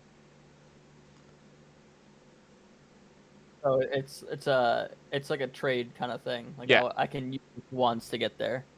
That's the general intent of it, but it is actually made of gold. It's 100 gold worth of material. Okay. May Geo guide your fate to greatness. And if you wish to purchase anything, let me know. I sell many creatures. What would be called carcasses, modified to great things. Cats, other small insects, creatures of what used to be our overworld. Things that would be considered pests, vermin, and also those that hunt said pests and vermin. Do feel free to come by if you ever need anything. I'll make sure of it. Cassius, I'll be honest, this guy's creeping me out. Yep. I like give you a little shoulder, what the hell? Yeah, he begins doing the rest of the packaging for the other stuff. So you guys are free to. He turns his back to you and begins his work. So I think unless you want to look around some more, I think it's time we move up north. Yeah, I think we should head north. Yep. None of the merchants are constantly all trying to draw your attention towards their weapons, their food, their armor, their delicacies. nothing stands out like guards confronting them like that. So as you continue to a large 5-story building that seems to take up the entire like northern side. It seems to be a few thousand feet in like square in like distance across each side of this square building. It's a like it capitalizes the entire northern side, and on the western side is where the guardhouse is. This is what's called Narciso Tavern. It is a general place where people party and stuff, and you know that on the third, fourth, and fifth floor are reserved specifically for Riftwind explorers. Oof. Course. You need to figure out how to. We need to go become explorers. That's what we came here for. All right. As you enter, there, it's up. So you guys enter and go. You know that the tavern, you could just generally sit down, and waiters running around, circling and stuff, will come welcome you as you do wish. The second floor is usually for inn rooms and stuff, and there's a little side on the exit. So you do notice it's not really hidden, but it's not in a convenient place. But over in the corner of the first floor, there is a general meeting area or guards and people of that nature, which you see the person with a darker gray R that you just talked to earlier calmly walk into the back room. Isn't that the guy from earlier? I think we should follow him. I don't. Are we? Do you think we're allowed over there or back there? There's no guards stopping you. Yeah, might as well, right? Maybe we can ask him in finer detail what we need to do. Let's do it. All right. All right. The two of you move in. As you guys go. Oh, and you see that as you walk through, it's literally just a desk where the person's sitting through. On the edges is just a dozen chairs, just lined up to face the desk, but they don't have any tables themselves. As you guys walk in, the person scribbling just simply puts his hand out as if pointing to one of the seats. Does he even look up from the paper? I take a seat. So do I. It seems very. Seems like they don't really care about this that much. All right. The paperwork is far enough along. You two, may I ask, what is your purpose here? We seek to become adventurers. Well, if you would come closer, I do need to check to confirm you're capable. Yeah. They're reaching to their desk and shuffling for something. I approach the desk. I'm right behind him. All right. Pulls out a strange looking metal rod and just pushes it onto your arm. Would you like to make an Arcana check as to what in the world this metal rod is? Of course. So, you've seen this theme before. It is basically, so you know what mood rings are basically, correct? How they change color depending on the temperature and stuff. This is like that, except it's based on how do I explain this? So you know how Gur, you know this at least, that there are planes outside of the actual material plane, such as the plane of the plane of good, the plane of evil, the plane of law, the plane of chaos. Yep. Basically, this theme is actually built by the law with this theme. It's a strange conundrum because it was made for chaos opposing law to literally make a magical color shifting that is designed to be actual randomness. The color that shows is designed to be random. When he puts it over yours, it churns into a light green. As he puts it over the other, it's also light green. All right, you both are the color necessary to be part of the Riftwind Explorers. That works. As in, when I said it's arbitrary and random, it's completely random whether a person is capable. There's no like personal theme.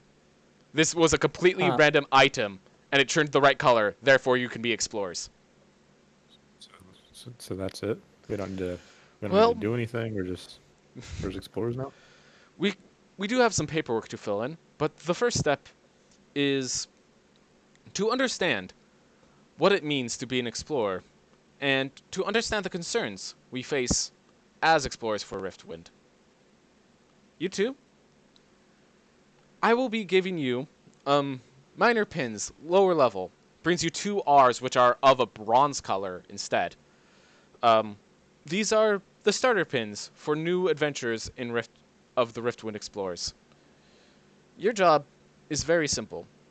You are to go up there and speak with other members and figure out which of them are the secret villains. There are those there that are designed to. Their job is to. This is to test certain things, and the Riftwind Explorers need to make sure that no bad apples make through. So there's a secret villain up there. You need to identify them. If there's multiple, you need to identify multiple. And at the end of the night tonight, I expect you to report back with which ones you think are the villains. All right, seems simple enough. We can manage that. All right. Well, best of luck. And also, obviously, if you ask who here is the villains, that will end badly for you. Identify it and simply report to me. No conversation between them. All right, Well, time to go do that. so this next section is basically going to be focused roleplay. I did have some character sheets prepared, specifically just for the Riftwind Explorers that you would see up there. So, with that bronze medal, you're able to get upstairs to the second floor. At the very end of the rooms at the second floor, there is a guard waiting, which when you show him the bronze medal, allows you through. The second floor, the third floor, seems to be a great big tavern, almost identical to the first floor. Except there's far less people. In fact, you could count the amount of people on your finger, despite having loads of tables, as much to fill out an entire party. There seems to be a good, let's see, 3. So you first of all, you see the 3 dwarves. 2 of them drinking, another sitting at the table. Another sitting at the table alongside a few others. There's about 8 people in total upstairs right now, and 8 people plus the bartender. There's only one. Just a nice looking woman that's just chipper and walking around giving the beers. At the left side of the wall is a bunch of different adventure like wanted posters of they name the issue, the realm you would be traveling to, explaining what the problem is, that sort of stuff, the amount, the reward, all of that. So, let's see. I just need to mentally picture this.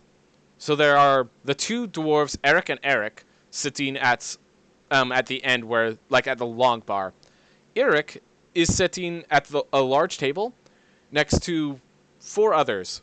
One is a kind of a human that seems already plastered, like he's shaking slightly, like he falls over, he shakes himself back awake. But the man seems to, like, despite looking this ragged and like his hands just clasped around a massive jug, the man does wear like armor that magically glows and shows off the guy's power otherwise. Other than that, there are 2 elf and halfling, both like generally lowly clothed, one in leather, one literally just wearing a cloak. As in the center of that table is a beautiful woman who's wearing a dress, and I'll just, oh my gosh, have you heard about this story? Oh, there's this time I had this great story. You won't even believe it. So there were 3 people. No, wait, there were 2 people. No, I think, okay, there was 1 other person. Then there was me. Of course, I was there. It was fantastic. You guys gotta hear this story. Like, just going on and on and on, talking up a storm.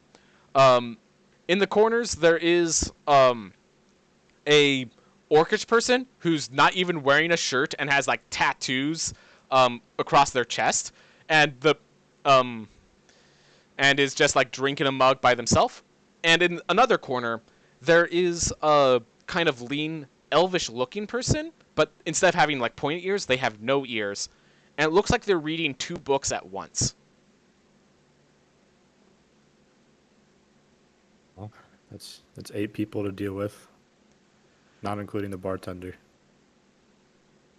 And we don't know how many villains there are. I'm gonna take a bet that that woman is one. She probably talks to people until they're deaf. Think it's a cover. Honestly, it could really go. Anyone here could be it.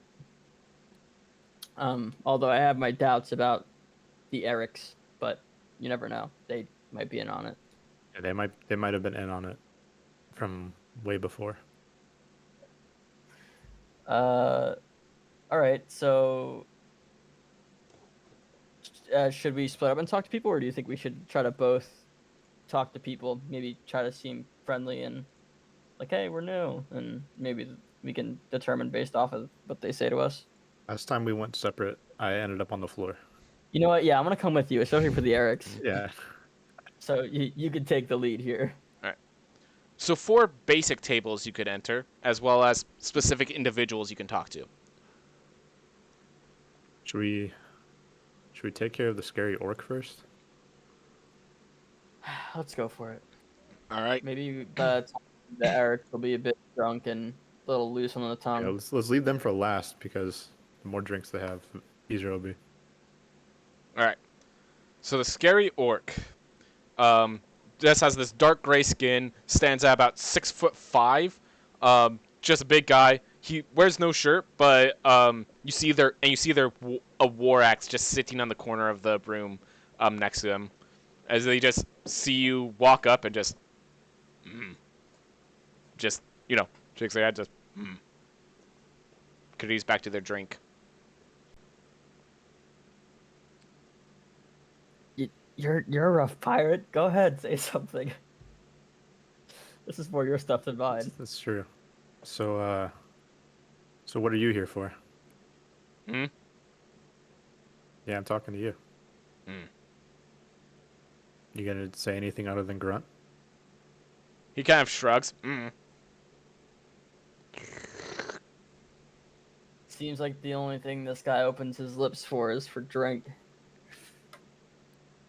Well, As you say that, he kind of just like glares at you. And probably battle cries. He's just like Well, glaring at you. Not like doing a no blinking contest like last time, but just glaring at you. I'm gonna do something bold. Cassius, you may disagree, but there's no way to get through this guy. I'm gonna swipe his drink and chug it in front of him. Try and start dominance. All right. First, make an athletics check.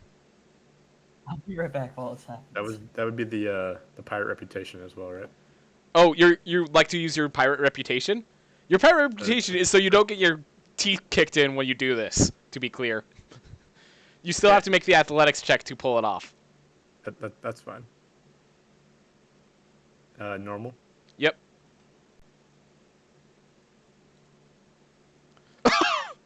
Oh my god. With a 20 versus a 21, I'm actually gonna say you swipe with such vigor, you break the handle off the drink, so you could chug it as he's just holding the drink, the handle of the drink. Just Yeah, just be bold like that and just do that. there is the kind of notice, like it made a cracking sound. People turned around to see you chugging the orc's drink as he's just staring at you like, as, yep, you made quite a image. Just as you chug it, put it down. As you drink it, you realize the guy was drinking something so soft it was nearly water. Like it had the alcohol content of apple juice. Did it go well? Kind of. They're just kind Apple juice. you drew a lot of attention, and people are just kind of staring at you for a moment. I'm gonna ask him. So what's with the fake brew?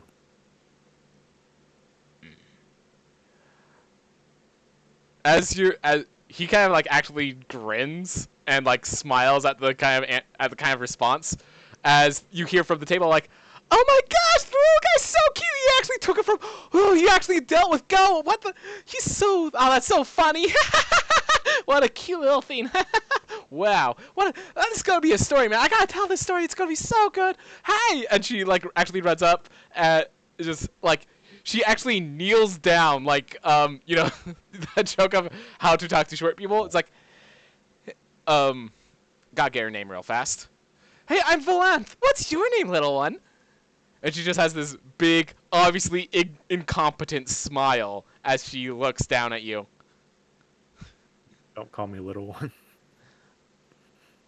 "Oh, well, you are a little. I mean, I'm not trying to be rude or anything. I'm just saying what's there, you know? You gotta kind of see what's going on there." Oh my gosh, are you guys new explorers too, or are they the villains? Anyways, let's, what are you doing? How's it go? Let's talk about your guys' self. Like, I am a great person. I'm Valanth. I'm part of the Rothenel family. This was just all perfect. Like, oh my gosh, it was all perfect. But, anyways, who are you all? I don't know what you're doing. I've just been part of my noble family. It's always expected that, you know, I was going to do something great. It just so happened that I was also going to be an explorer, so I could do my greatness around all of the worlds. That's going to be so amazing. Oh my gosh, I wonder how many people know me. It's going to be so fantastic. I'm gonna nudge Cassius and say it's his turn. You're an explorer? Oh yeah. So just a few days ago, we got this It's not a fair badge. question. I'm sorry, I didn't hear what you said. I was saying, Cassius, don't ask her a question to make her talk more. Oh yeah. So just today, actually, this morning we were getting this all ready. We figured out. Oh god, we've been here for a few hours now, haven't we? And she just yells, "Elrin, how many hours have we been here?"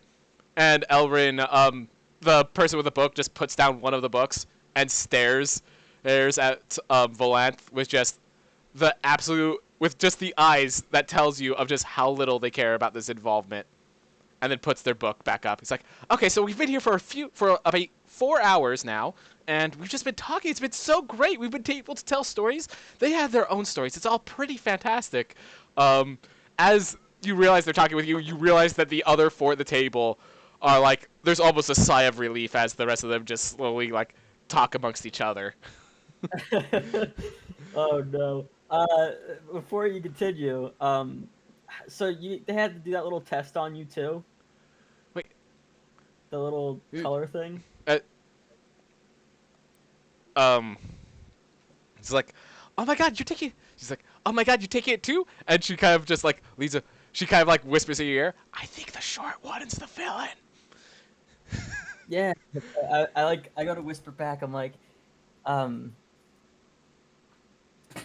hold on, I had a whole sentence. I know we're not supposed to talk about it, but I think the short one's a villain. Was it? He totally could be, but it's weird how like that the color red is what gets you in here, huh? It was light green. I'm trying to see if she agrees, Oh. so I can like, ooh, you know. Oh my god, it was red for you? Whoa, what? No. You forgot. You did you not read the whole requirements list? Could They you had, like, make a bunch of deception rules in check, please? Yeah, sure. Hold on.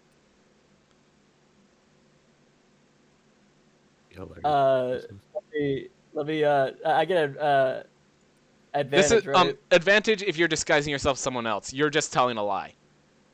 So just a regular Okay. deception. Yeah. Yeah, you're right. All right. Versus their insight. Dang, she got some insight. They didn't really list the requirements. I think there was specifically a theme. They actually hide the requirements. So this is actually something I heard. They actually hide the requirements. Apparently, even some of the people in Silver Rank talk about how they have requirements that they follow and they don't actually understand why they got silver. They don't understand most of these things. Like, they're still keeping secrets to us. You don't know. No one here actually has been to the 5th floor. Not a single person in this room. No one knows what they're hiding there. There's still requirements we don't know about. What requirements do you know? Uh, green is good. Light green is good. And oh, you know what? Look at the time. I need to get a drink. I'll be right back. All right, well, don't worry. I got some stories to tell some people. Oh, by the way, did I ever get your name, little one? I don't think I got your name. Mine is Valanth. How's yours? My name is Gilbert. Gilbert. Oh, little Gilbert. I'm gonna go. Oh, that's such an exciting name. Maybe one day we'll work together. I doubt it. But oh my God, it's such a cute little name. Oh, it's so. And she just kind of keeps going and tries to talk you. You will have to actively avoid her if you want to get to conversations with other people. Great. I'm just gonna go ahead and follow Cassius to the bar. All right. Well, all right. You don't have Straight fun. up I'm in the gonna. middle of the And conversation. she's like, "Go. You didn't hurt their feelings or anything, did you?" And he just goes, "Hmm." And then he just kind of like slams his drink, "Hmm," and points at the waiter. He's like, "Oh, I'll get another one. Don't you worry." And she runs off. And when she comes back, you will notice, Ren, that she uses the mending spell to repair the damage that Captain Gilbert did to the drink. But that will be in a few minutes. So you're going to the bar where the Erics are. Um, so this is me just speaking to Captain Gilbert. So I don't think it's the orc, although I still hold that lady in high suspicion because she Yeah, seems to want to talk so much that it doesn't really let us think. I don't think it's the orc. And the lady though is definitely a top contender right now. Yeah, compared to everyone else. All right, I guess we'll see what the Erics are up to. All right. So the three Erics, well, two Erics plus Eric is staying over there. So it's just Eric and Eric are at the table. Oi, lads, you actually made it. Who would have thought? Usually it's pretty rare for so many people to get through. But and he just kind of looks around. I'm starting to think they have some sort of control over how people get in, and they're starting to increase the number. Uh, I've been here a couple times, just haven't decided to become an explorer yet. Hey, so have we. We only took we've only taken a quest. And you literally were there as we came back from the quest. They got a new one for us though, but I'm not allowed to talk about it. Wait, but Eric, didn't you guys say you're already explorers? Hey, How yeah, we you went do? through a What are you quest doing that already. It testing felt room? good. Hey, and the bigger Eric's, the other Eric that went drunk last time, just hey, I got to kill a lot of bad guys. Like the skeleton. Well, yeah, Eric Yeah. here. He's a fighter of sorts. He took so many hits there. That's his job. Works hard. So how about you two? Uh, we've gotten into a scrap or two. It was a bit of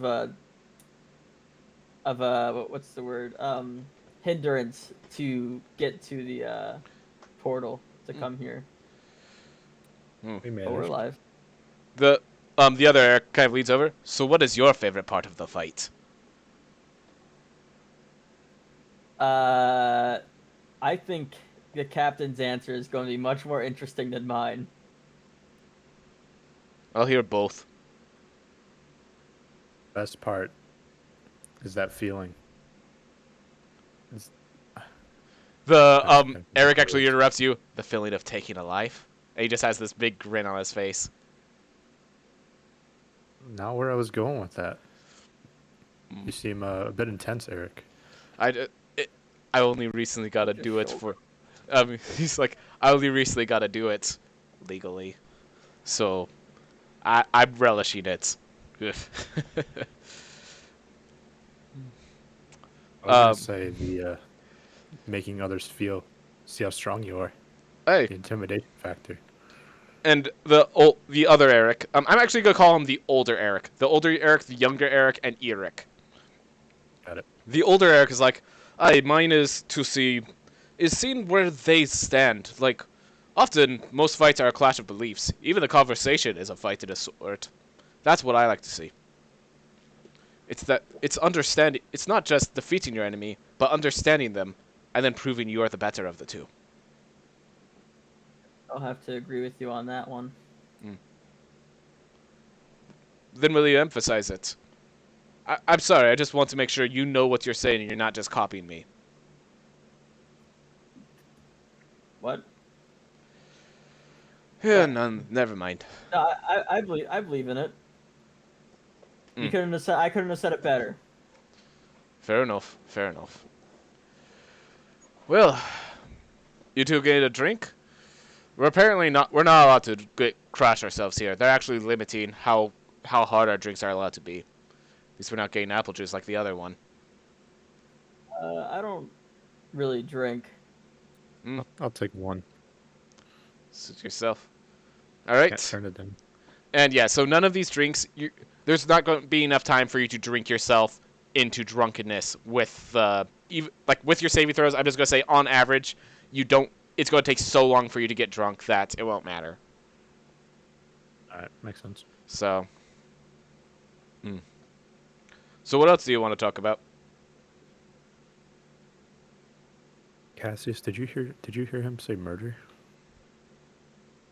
Oh, him. He Murder. gets eccentric at times. In case you're wondering, the thing he was talking about was when we were kids, we had to use self-defense once. It's not what it sounded like. We were attacked, and he defended them, and got a bit. It turned out he was quite effective with the hammer before the rest of us were.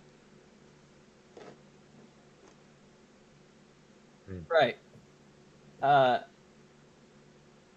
So I need. I kind of want to meet the other people in this bar, so I might come back here and have a chat with you guys if you're still here. Yep. I think it's about our turn to go talk with the. And he just kind of looks over at the girl in the dress, just like still chattering to the orc, who is like partly falling asleep while drinking their apple juice. Good luck with that. Hey, we'll need it. I appreciate it. All right, what group are you going towards next? Bookman. I think I want to go talk Yeah, to the Bookman. book. guy. All right. So, as you go up there, Ren, as you have high intelligence, and high arcana, you do recognize that the book that they're holding in their hand is a spell book. What they're doing with the book below them, you don't know. It's in a completely foreign language. It's nothing you've seen from your world. There's a strange thing you've noticed that amongst planes, Commenton usually just is accented Commenton across other worlds. What is Goblin speech in one world is often very similar to Goblin speech in the other. Whatever this is of a language that's foreign to you, even in your world. This is... Well, let me just check what languages you know, Ren. Just to confirm it. You do know quite a few, but not what... Yeah, no. This is a foreign language to you.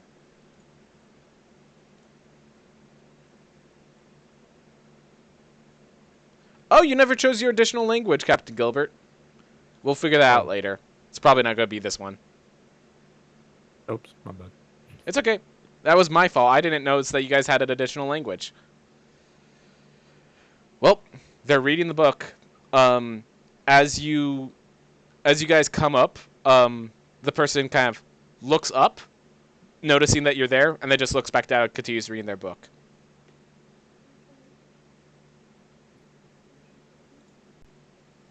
So I noticed you study the arcane arts. A magic user. She just looks at you kind of with approval, and then just looks back down. What's it take for one to become magically inclined, gifted, even? Her eyes kind of narrowed. She looks at you as if you're kind of, you get the sense like you're asking the wrong question, and you think about like the idea of becoming magically inclined. Like she, like as if she doesn't, they don't understand the question.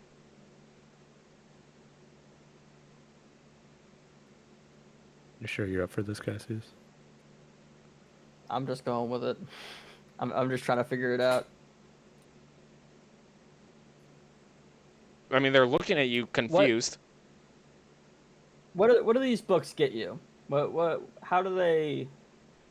What kind of information do they give you? They look at the books a little bit. Um, they're,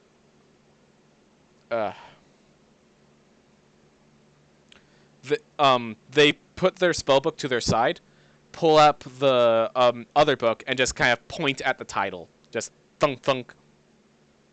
It's in a foreign language, so you can't really read it, but the point it shows an image of the title shows an image of a hand held like complete in the stop motion, and then magic fire emanating from the hand.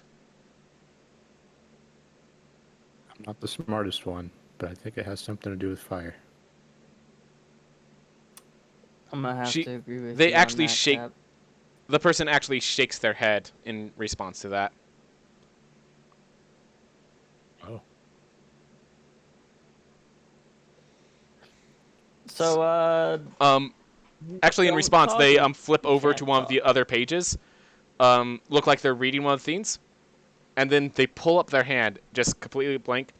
They close their eyes and focus, and light actually starts emanating from their hand. You've seen the light spell be cast, and it involves some actual like somatic components. It involves like touching an object and like rubbing it. They just held their hand completely still, and light started emanating from it. Cassius, what's this light show that this person's doing? Please explain. Would you please make an Arcana check? Um, This is Advanced Arcana. sure. I'll tell you that much. It's Advanced Arcana. It's Advanced Arcana.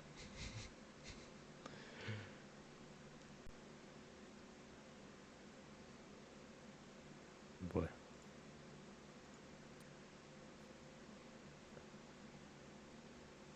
Does that roll give us any info? That 10 is you learned it's Advanced Arcana. That's it. Okay. Oof. Yeah, I don't know what to quite make of that. I can see how this conversation won't benefit either of us, and I'm gonna take my leave. They give the look of you think, and then just continue reading their book. Well, it's not that one. That went well. That's about what happened with the orc. So No, that was extremely awkward. yeah. I don't know if they won't talk or if they can't talk. That's a curiosity I have, but I don't want to find out. I feel like I'm just gonna get another look like I'm stupid. Regardless, I don't think they like either of us. Mm. That is safe to assume. They seem pretty annoyed with the lady over there. So so it seems like the conversation, like as you guys are leaving, you recognize that the orc has actually migrated over to the bar to drink, as the two dwarves went to talk with the lady, and the lady's still talking over them, basically. So that conversation is now happening in the corner, and yeah, as you walk over, the short halfling at the table is like, "Hey, by the way, thank you for moving that girl over in the corner instead of in the center. At least we could ignore her from here." You can say that again. Oof. That table is the only table we got left.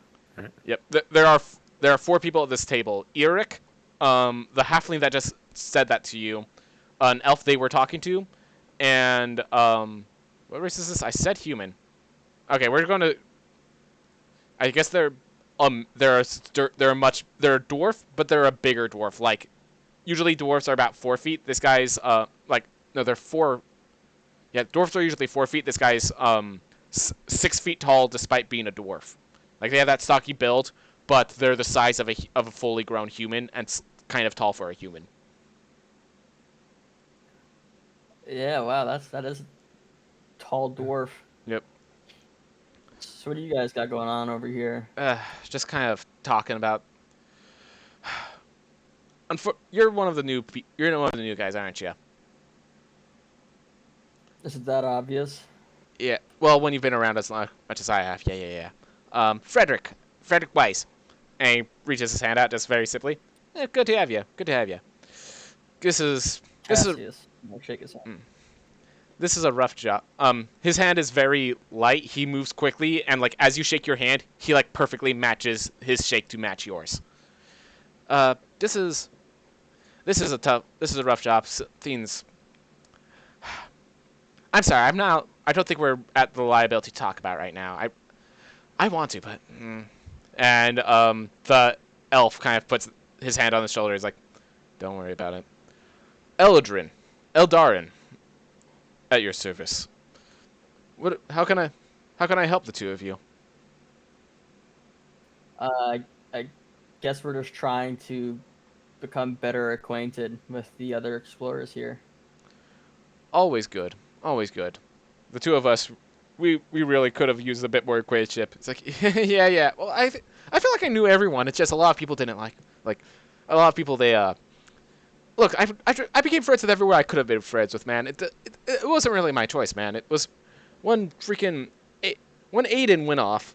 We didn't really have. I didn't really have much options, you know. Yes, it's good to get acquainted. Those of us who all know each other should all know each other. People of the Adventuring Guild should know all the others of the Adventuring Guild. So, Well, who do you know here?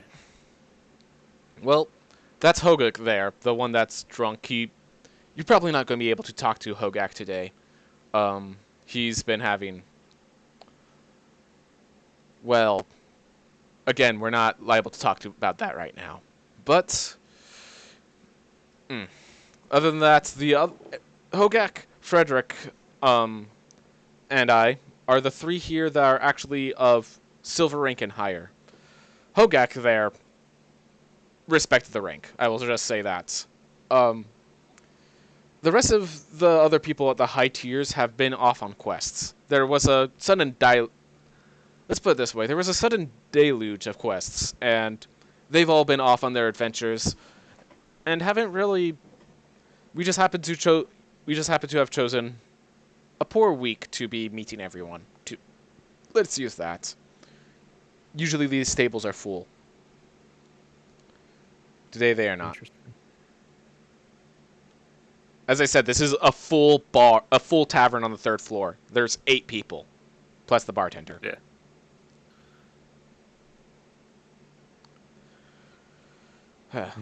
Anyways, and Frederick's like, oh, by the way, how do you guys fight? Like, it's always good to know what everyone brings to the table. Like, it's good to know if someone can heal, but if they can do other things. Like, we once had a guy who spent all their time just healing, and turns out they could like do things like turn undead and just like do explosions in a close radius.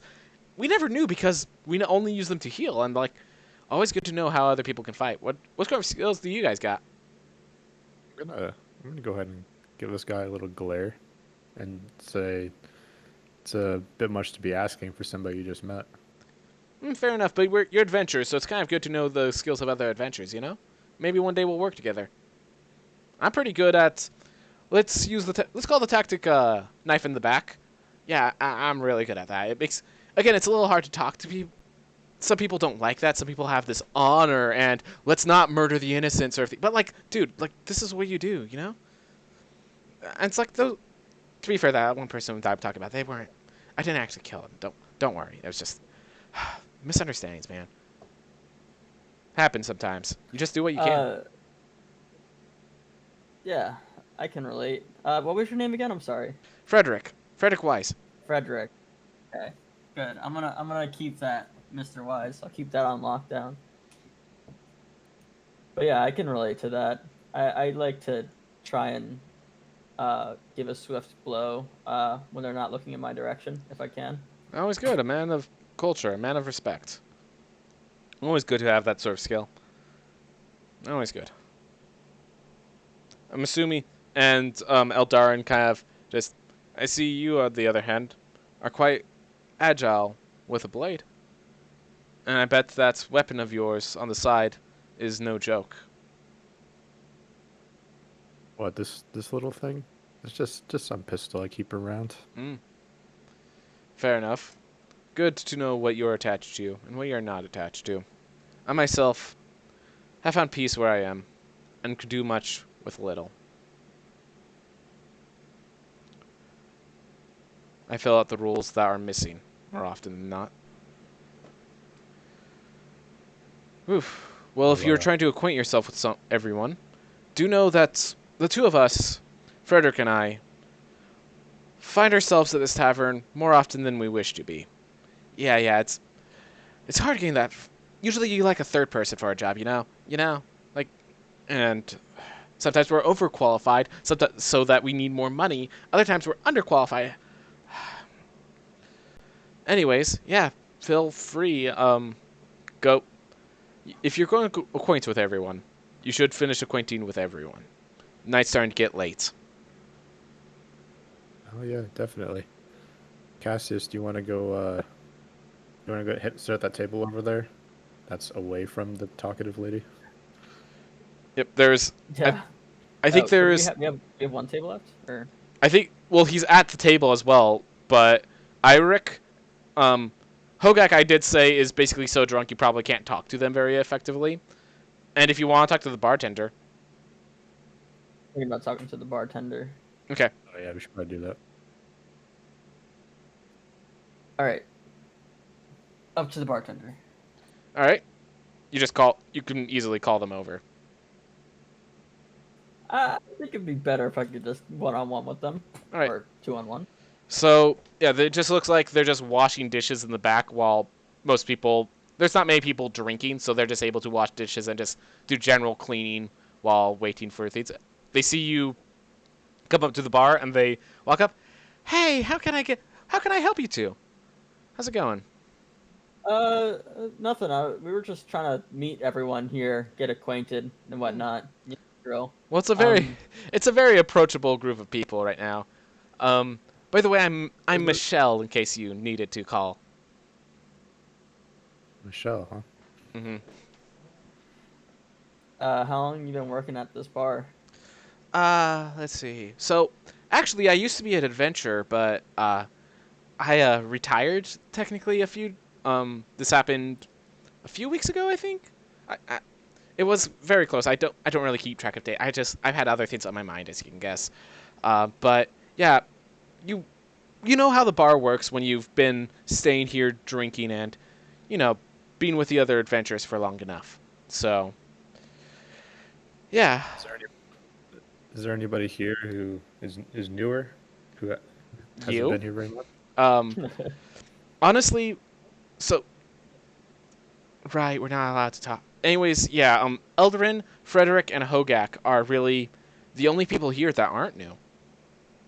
Everyone else, you guys came here today, just today. Oh, well, I guess the three dwarves there, they came the day before. Or, no, a few days before that. Sorry. If you don't mind me asking, I'm not sure if it's too personal. What made you retire?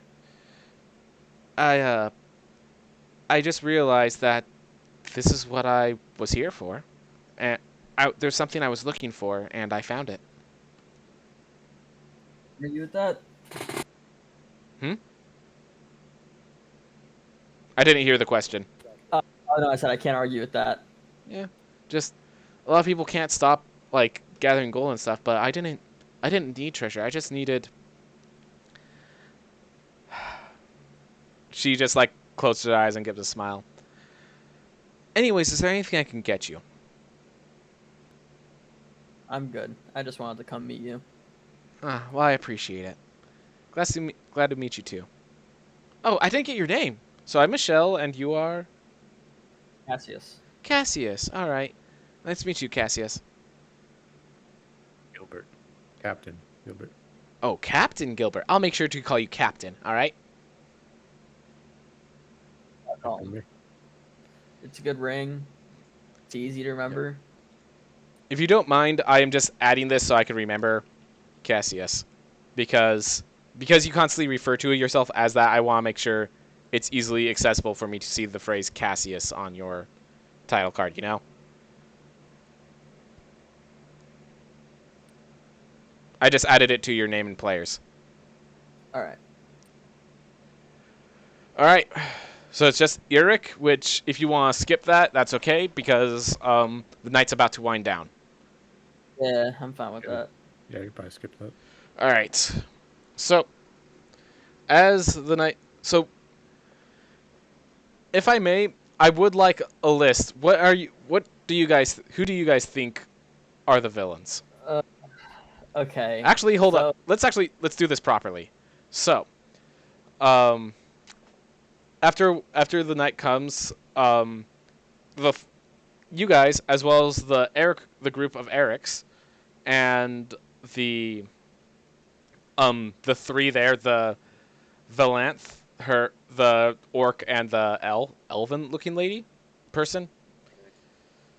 Um, they all they all are called downstairs, and you're brought into that meeting room, the one with 12 chairs, and just each of you are at a chair. And the person again is finishing up some quick paperwork, pulls out a notepad. It's like, all right, well, if every one of you, and he pulls and like rips out paper and hands some to each of you. If you all could write down which person here you all think is the villain, or the villains, however else you see it. If you found nothing, feel free to leave the page blank.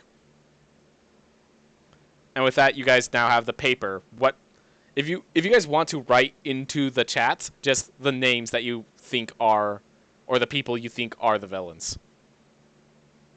do I get a chance to discuss with Captain, or is it like It's can't do supposed to that? be individual, but you can just say it out loud and talk with them. Yeah, I'll allow you to discuss. I'll allow you to discuss. Okay. So, okay. So I there was my main two right now are are young Eric, Yeah, the uh, one that talked about killing people. Yeah. and then Mr. Wise, who was kind of shrugging off killing innocents. That didn't slip past me. I got that. Yeah. He did say that real fast, but I got it. But He did mention that. So but young Eric, I'm Frederick. I'm also I have like this other I have this big doubt in the back of my mind. My gut is like maybe no one here is actually a villain. And this is like a thing where it's like these are your teammates. They're not villains. Get with it, Yeah. you know? So it's those two and then that option that I'm stuck between. I yeah. Because I feel like the talkative girl is so over the top that it's just not her. I think it's one of Yeah. those things. I think it's one of those things where like it could be her, Imagine if but it then is. it's like it's so obvious that I don't think it is. Definitely have those same suspicions. Bartender is kind of iffy, but I don't know. Don't really know enough about the bartender. Yeah. I mean, he didn't say that there'd be any repercussions to uh getting it wrong, did he? He just said it was a test. Yep. It's a test. We already passed the random rod test. Yeah, that's true. That's true. Um, I think I'm gonna take a risk, and I'm just gonna leave my notepad blank. All right. I think I want. Okay, I was gonna say Frederick, but then I realized if Frederick's a villain, then the elf guy also would probably have to be one if they travel together. So I feel like that's kind of a package deal. I'm I'm also gonna leave a blank because of that. All right. So, Everyone gets past their papers. The person's flipping through, and as they see the blank pages, they're like, all right, so how many of you... So it seems some of the people here realize what's actually going on. I would like you to elaborate. The three of you that realized that what was going on, if each of you could elaborate in your own way what was actually going on, I'd appreciate it to show the others. And the girl, Valance sits up and she's like, well, okay, I thought, and goes, not you. And he looks to the elven looking person that had the two books, as well as the two of you. Oof. Well, I already know she doesn't talk, or maybe she does talk, and I don't know. Anyway, I stand up and turn toward the crowd. The thing is, we're all colleagues. None of us should be looking at each other with doubt or like we're villains. We need to trust each other. We're working together. Our lives will be in each other's hands at some point. I think that's the message. That's a good thing to acquire from it, but not actually what I was looking for. I do appreciate it, though. I nod and sit back down. Then I guess I'll stand up. And I'll pan around the room and say, some of you earned my respect. Looked over at the orc. The orc also, like, give a good, like, Some of you annoyed the hell out of me. I look over at the girl in the dress. What are you talking about? I wonder who annoyed the hell out of him. That person's a jerk. They're, like, whispering to the quiet person. And then I say, but despite all that, we're all here. We all want to have the same thing, despite our methods, murder or not. And I feel like I have to trust you, even though I don't like handing that out easily. I do enjoy that both of you chose trust as the main word here. Though, the actual intent here is very simple. People have been infiltrating, trying to do bad things using our name. Your job was simply to make sure there were none of those there. Most people are just general people, and therefore, people understand that they're not villains. Those of you who had your names appear multiple times, I am going to have you under watch. The most important part of this was actually to have the people here, we know who to watch out for. Sometimes there are people that will do poor things. This does not make them villains. It just means they are people that did poor things. I do like the idea of trust. They can grow. They can definitely become better. But we have had people become slight villains. Go speak to Frederick if you really want information about what happens when you go a little too far south. Anyways, looking at the names, there are a few names that show up multiple times. Mr. Gilbert. Apparently, you made quite a presence in the names of others. I hope you don't mind. I am going to be deciding your first quest. In addition, dear Eric? Eric? He's like, we are also going to be deciding your first quest as well. Your next quest, as you had one first. I hope everything went well. Nonetheless, beyond that, it is good to know that you are all, for the most part, capable of becoming explorers. We will see how this pans out. It is definitely good to be able to trust one another. At times you will interact, and at times it will be good to interact with each other. Looking to the wisdom of others is a valuable way to prevent dying and having to learn that wisdom yourself. I'm sure you have other questions. Feel free to ask them now. Is there any reason why you're going to be choosing my first quest? Because there are those when we did not pick their first quests, people have taken the first quest by... I will state there is a reason. You will find that in some planes, the Riftwind explorers have a very poor reputation. We are choosing your first quest to prevent such a reputation from occurring. I'll accept that. Will I be able to accompany him as a Of course. as his partner? Okay, wonderful. You are people are expected to have parties of at least 3 whenever they can. Okay. Therefore, you are still correct. It is good to trust each other. It is good to know because you might have your lives on the line. When I say a minimum of 3, the first quest is actually going to be one for all 9 of you. Or all 8 of you. In addition, there may be some new people coming in. They will be assigned to your quest as well. First off, is there anyone here who cannot keep a secret? He looks directly at Volanth. He's like, oh, no, I can keep a secret. I keep many secrets. There's the one secret that, oh, wait, that was a test. I'm not going to say it. It's like, well,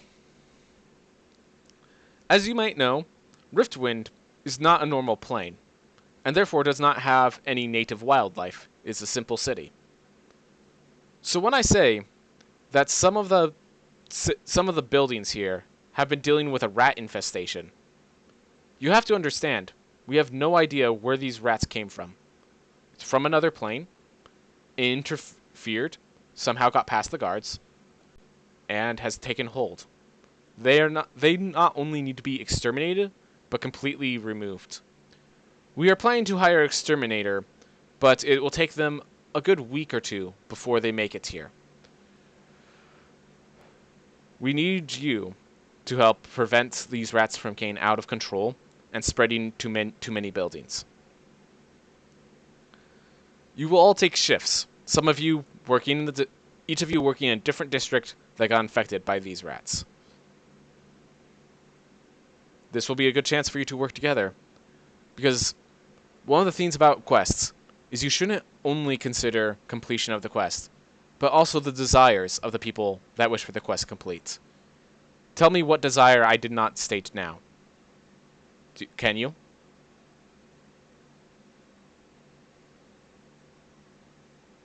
Desire. What is an additional thing you can do that I did not state for your quest?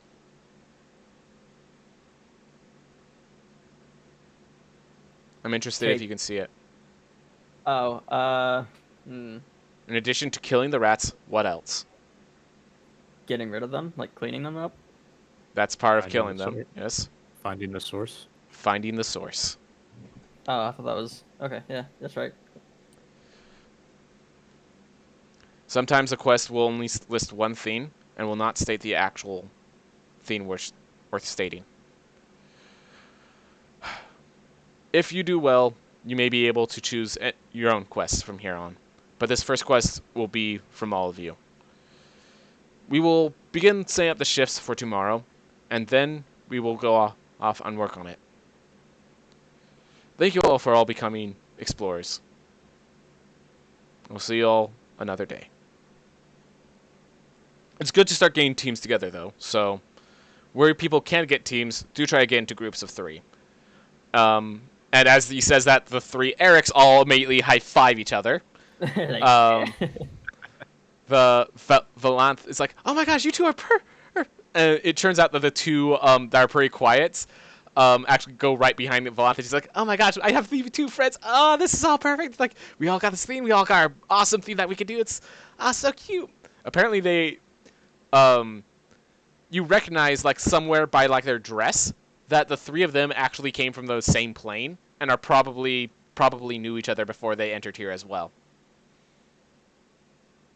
Interesting. So the 2 of you just need to find another person so you can begin your quest. Which, as I said, there are other people coming for this campaign, so that will be session 1, them joining your campaign to help you deal with some rats. Sounds perfect. I agree. The general, clear out the rats from the basement. Don't you worry, I'll make it a bit more interesting than that. It's like going to Haunting Broom Meadery in Skyrim and getting rid of what are they Oh yeah, called? the skeevers. The skeevers. Yeah, there you go. Yep. So is that a wrap for session 0? As people are leaving, there is one last thing. The guy walks Okay. up. By the way, I believe you got in contact with with one of those hands of Geo individuals. Is that correct? Yes, that's correct. Don't.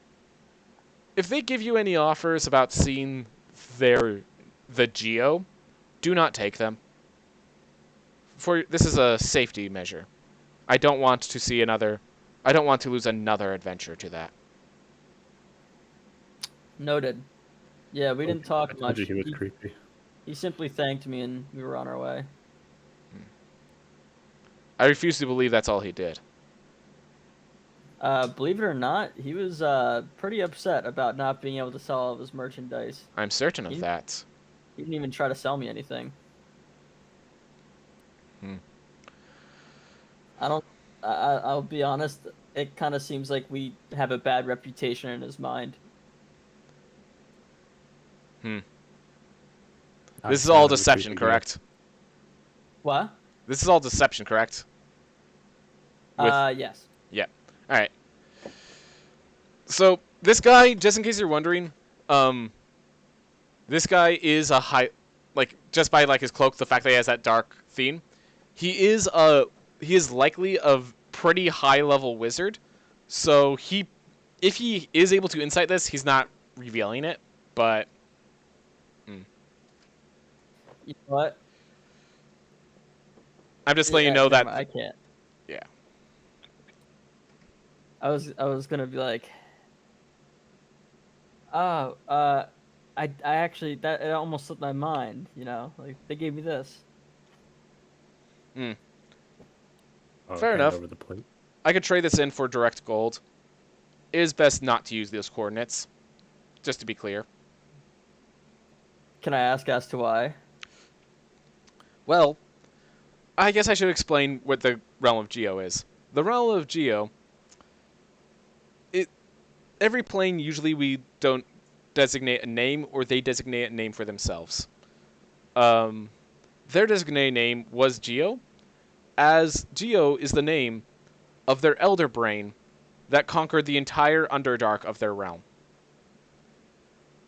If you enter the realm of Geo, their elder brain, Geo, will enter your head and make you part of its hive mind.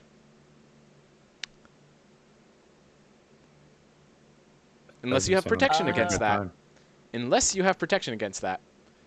I'd rather not have other adventurers enter that hive mind. They don't come back. They rarely come back. I see. Well, that's better off in your hands than mine. It is. I will give you the gold value for it in return. And he just kind of pulls it Okay. back, reaches into one of his drawers, fiddles around, pulls out just a big stack of Riftwind gold currencies. So the thing about the gold is that gold, generally everyone comes to the agreement of how much gold is worth, but you know how like heads and tails of gold of coins have different faces and stuff? Each of those different faces are generally a way of showing off their like that plane what's important to them. It's a good way of having their history on a coin. Because like imagine you're in another world and you see the face of George Washington and see the phrase "In God We Trust." Like you know a bit more about America by seeing that, or like the bald eagle. Like at the very least, it adds curiosity and shows you a bit of the world. So a lot of Yeah. different planes have that on their coins. So while they have all around the estimated value, a lot of coins just have generally cool designs like that. Riftwind, on the other hand, is just the big R of Riftwind, and that's all it is. Interesting. Recognizable. I seem to like this R. Yeah. It's the It's insignia. contrasting. Yeah, it's the insignia of Narciso. Hope I get to meet this Narciso fellow. Perhaps one day. So, Ren, you actually know this. So the place of Riftwind was created by Narciso. Actually, no. You wouldn't know this. It's like, yes. Narciso, you recognize that I am a child of Narciso, correct? Many of the people with the higher levels, and he shows his like dark gray, are parts of the Narciso family. Would Ren know of this already? You'd have some sense definitely, but you'd also know that Riftwind was created something like 500 years ago, and the Narciso family's human. Ah, okay.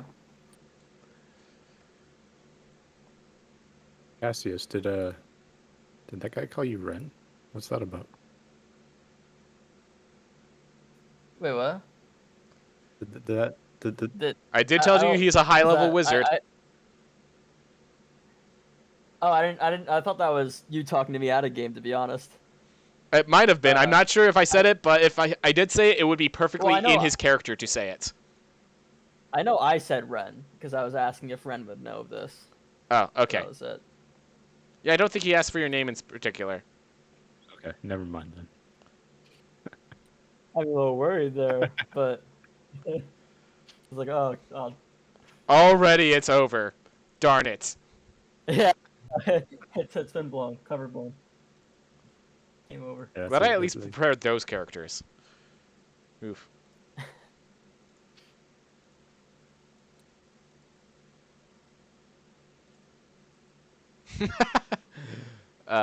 So yeah, the thing is, you guys can travel around Riftwind a bit if you want, but you do have no money, and your first mission is set and cannot be taken until a third player joins in. I would be good with calling it there. Yeah, it's a decent stopping point. How'd you enjoy it, by the way? I actually liked it a lot. I like it's very nice to be able to get one of my favorite parts of D&D, like out of me. Like I love the roleplay part of it. So being able to have conversation and do what I think my character would do, I love that stuff, and that's been fitting really well with the campaign so far. It was a fun introduction. I'm getting certain vibes from, like I don't know if this is intentional or not. I'm getting like a Made in Abyss whistle vibe from the tokens that people have, like the white, the light gray, dark gray. It was supposed to be a ranking, but I'm totally down to take that and run with it. Yeah, so that's just the vibe I got, and regardless of whether that's intentional or not, I'm really liking like the setting and everything. Cool. Yeah. As the DM, the one complaint is there wasn't enough beer and pretzels in this session. Oh, I was eating the entire time. I forgot to mention that. These conversations, why did we have to wait till the very end to talk about them? Why couldn't we have, where you sat down for the campfire, you guys just stop and have a tangent about some stupid, enjoyable moment that happened? Gosh. One of my first D&D campaigns, we literally had days where we'd stop for D&D, and we'd literally play D&D for 5 minutes. And we'd be there for 3 hours. Literally like halfway through, my girlfriend came home, and she brought like a donut, and I was just eating the donut while we were fighting. I was having a muffin while we were fighting. That's so weird. Gosh, that's just so funny. Like, oh man, I'm getting messed up. Hum, nom, nom, nom. I wonder if I should really put more attention to this. Hum, nom, nom, nom. I went to go take a bite when you were rolling damage, and I like, stopped mid bite to see if I was dead or not. I was like, oh, I'm only half. That's great. Muffin saved me. I definitely think I could improve some things for the visual, but as a general rule, I did want to keep this more theater of the mind and focus on the attention between players to player than like all the music, all the cinematic. It's just like, it's the 80-20 principle. It takes 80% of my work to make all that stuff, and ends up with 20% better of a video, you know? Yeah, like what were you using for the background? I didn't have the stream open. Were you using Roll20? I was literally using Roll20, and then I have just this little page theme, which is just my face, my usual background. just put in a Roll20 screen. So in the corner, they could see all the stuff we're interacting with, our rolls. But Oh yeah. yeah. Whew. Gur, since you have information since you've played this before, how did the change to initiative feel?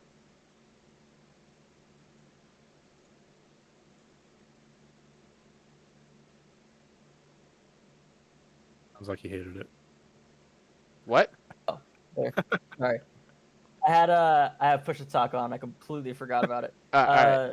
Well, it's probably useful when eating that donut. Yeah, it's exactly what I had it on. But I actually really enjoy the system you have in place for the readying phase and all that, allowing us to switch stuff up a little bit, or maybe even try to get a better initiative, or risk it get a worse initiative. Yep. I like that a lot. It allows for more detail for your actions, maybe the NPC's actions for the ones dying off and the ones readying themselves. I like it a lot. Also, I'm not sure if I said this, but at this readying phase, you can always just choose to reduce your initiative if you want to lower. So there's also a strategy of if you just need to take someone out, just like put your initiative near the bottom, attack, and then roll initiative, hoping to go faster than them to get another attack in. Oh yeah, I like that. Like that. Like I was hoping like the whole idea of that mechanic was to add strange versatility like that. Yeah, I do because in my base game there was also a mechanic of if no one rolls initiative, then everyone can start at initiative 0 and they all act at the same time. But I was having trouble like making that all make sense, you know. So I decided to throw that out for now. Just focus on the re-rolling initiative, see how that feels. Because then, like, an alert character could really make sure that every single time they're first in initiative. I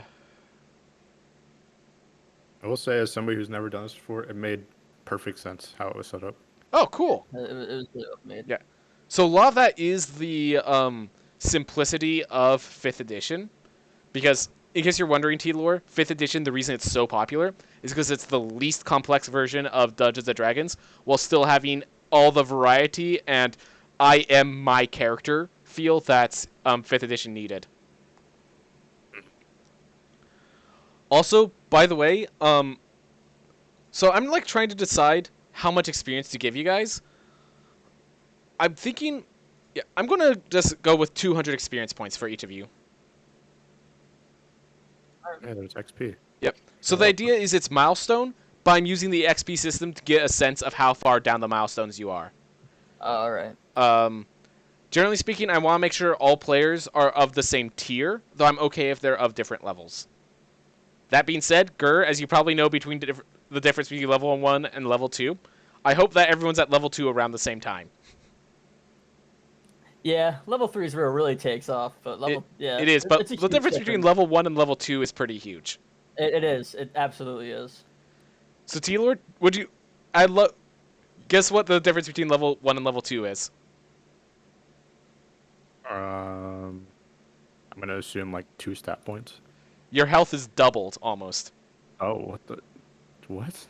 Okay. That's pretty useful. So basically, at each level, you gain around the same amount of health. So think of it, your health as a number multiplied by your level.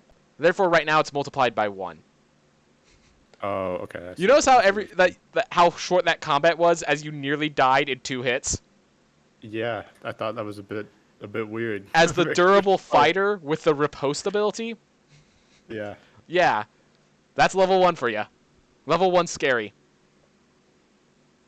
Yeah, I didn't expect the first fight to go that south. Yeah. I suppose it was 4v1 at one point. Level 1 is quite literally like you're a baby. Yep. You're very fragile. I love it. Okay, so I do love it though because it adds tension in every encounter, and that's actually why I want to make sure you're not at level 2, because that tension in every encounter is going to be important when I'm throwing rats at you. Oh yeah, it just sounds like it's going to be a lot of enemies at once. I can feel it now. I'm gonna get taken down by rats.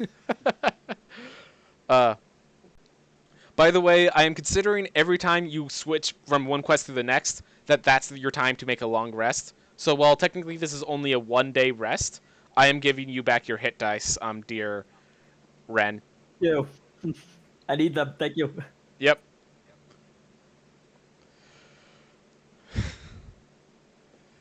Oof. All right. I need to get ready to head out. It was definitely a fun session, and I guess just let me know when you're thinking about doing the next Yep. one. And So I'm I'll say, thinking like, once every 2 weeks or once every 3 weeks. whatever works with everybody. Same day, same time. Yeah, All right. that'll be good for me. So let's see. So how's the 24th for you guys? That should be good. All right. Yeah, I'd be good for that. All right. I'm gonna schedule it for the 24th, and we'll see from there. All right, awesome. All right. It was nice playing with you guys. Yep. Yep. It was awesome having you guys. Thank you very much for doing this. I know it's been the problem is I've been away from D&D so long, it's afflicting me. Like, you saw, I felt like I did pretty poor in a few cases, but, nonetheless, D&D. Whew. So glad to get this on my channel, finally. It was a lot of fun. All Thanks right. for having us. Yeah. Yep. Peace, guys. See ya. See you guys. Whew. All right. We're just gonna raid a channel, and I don't have any D&D channels that I watch, so we're just gonna raid Paranoid Gaming. They're just playing some Minecraft, chilling out.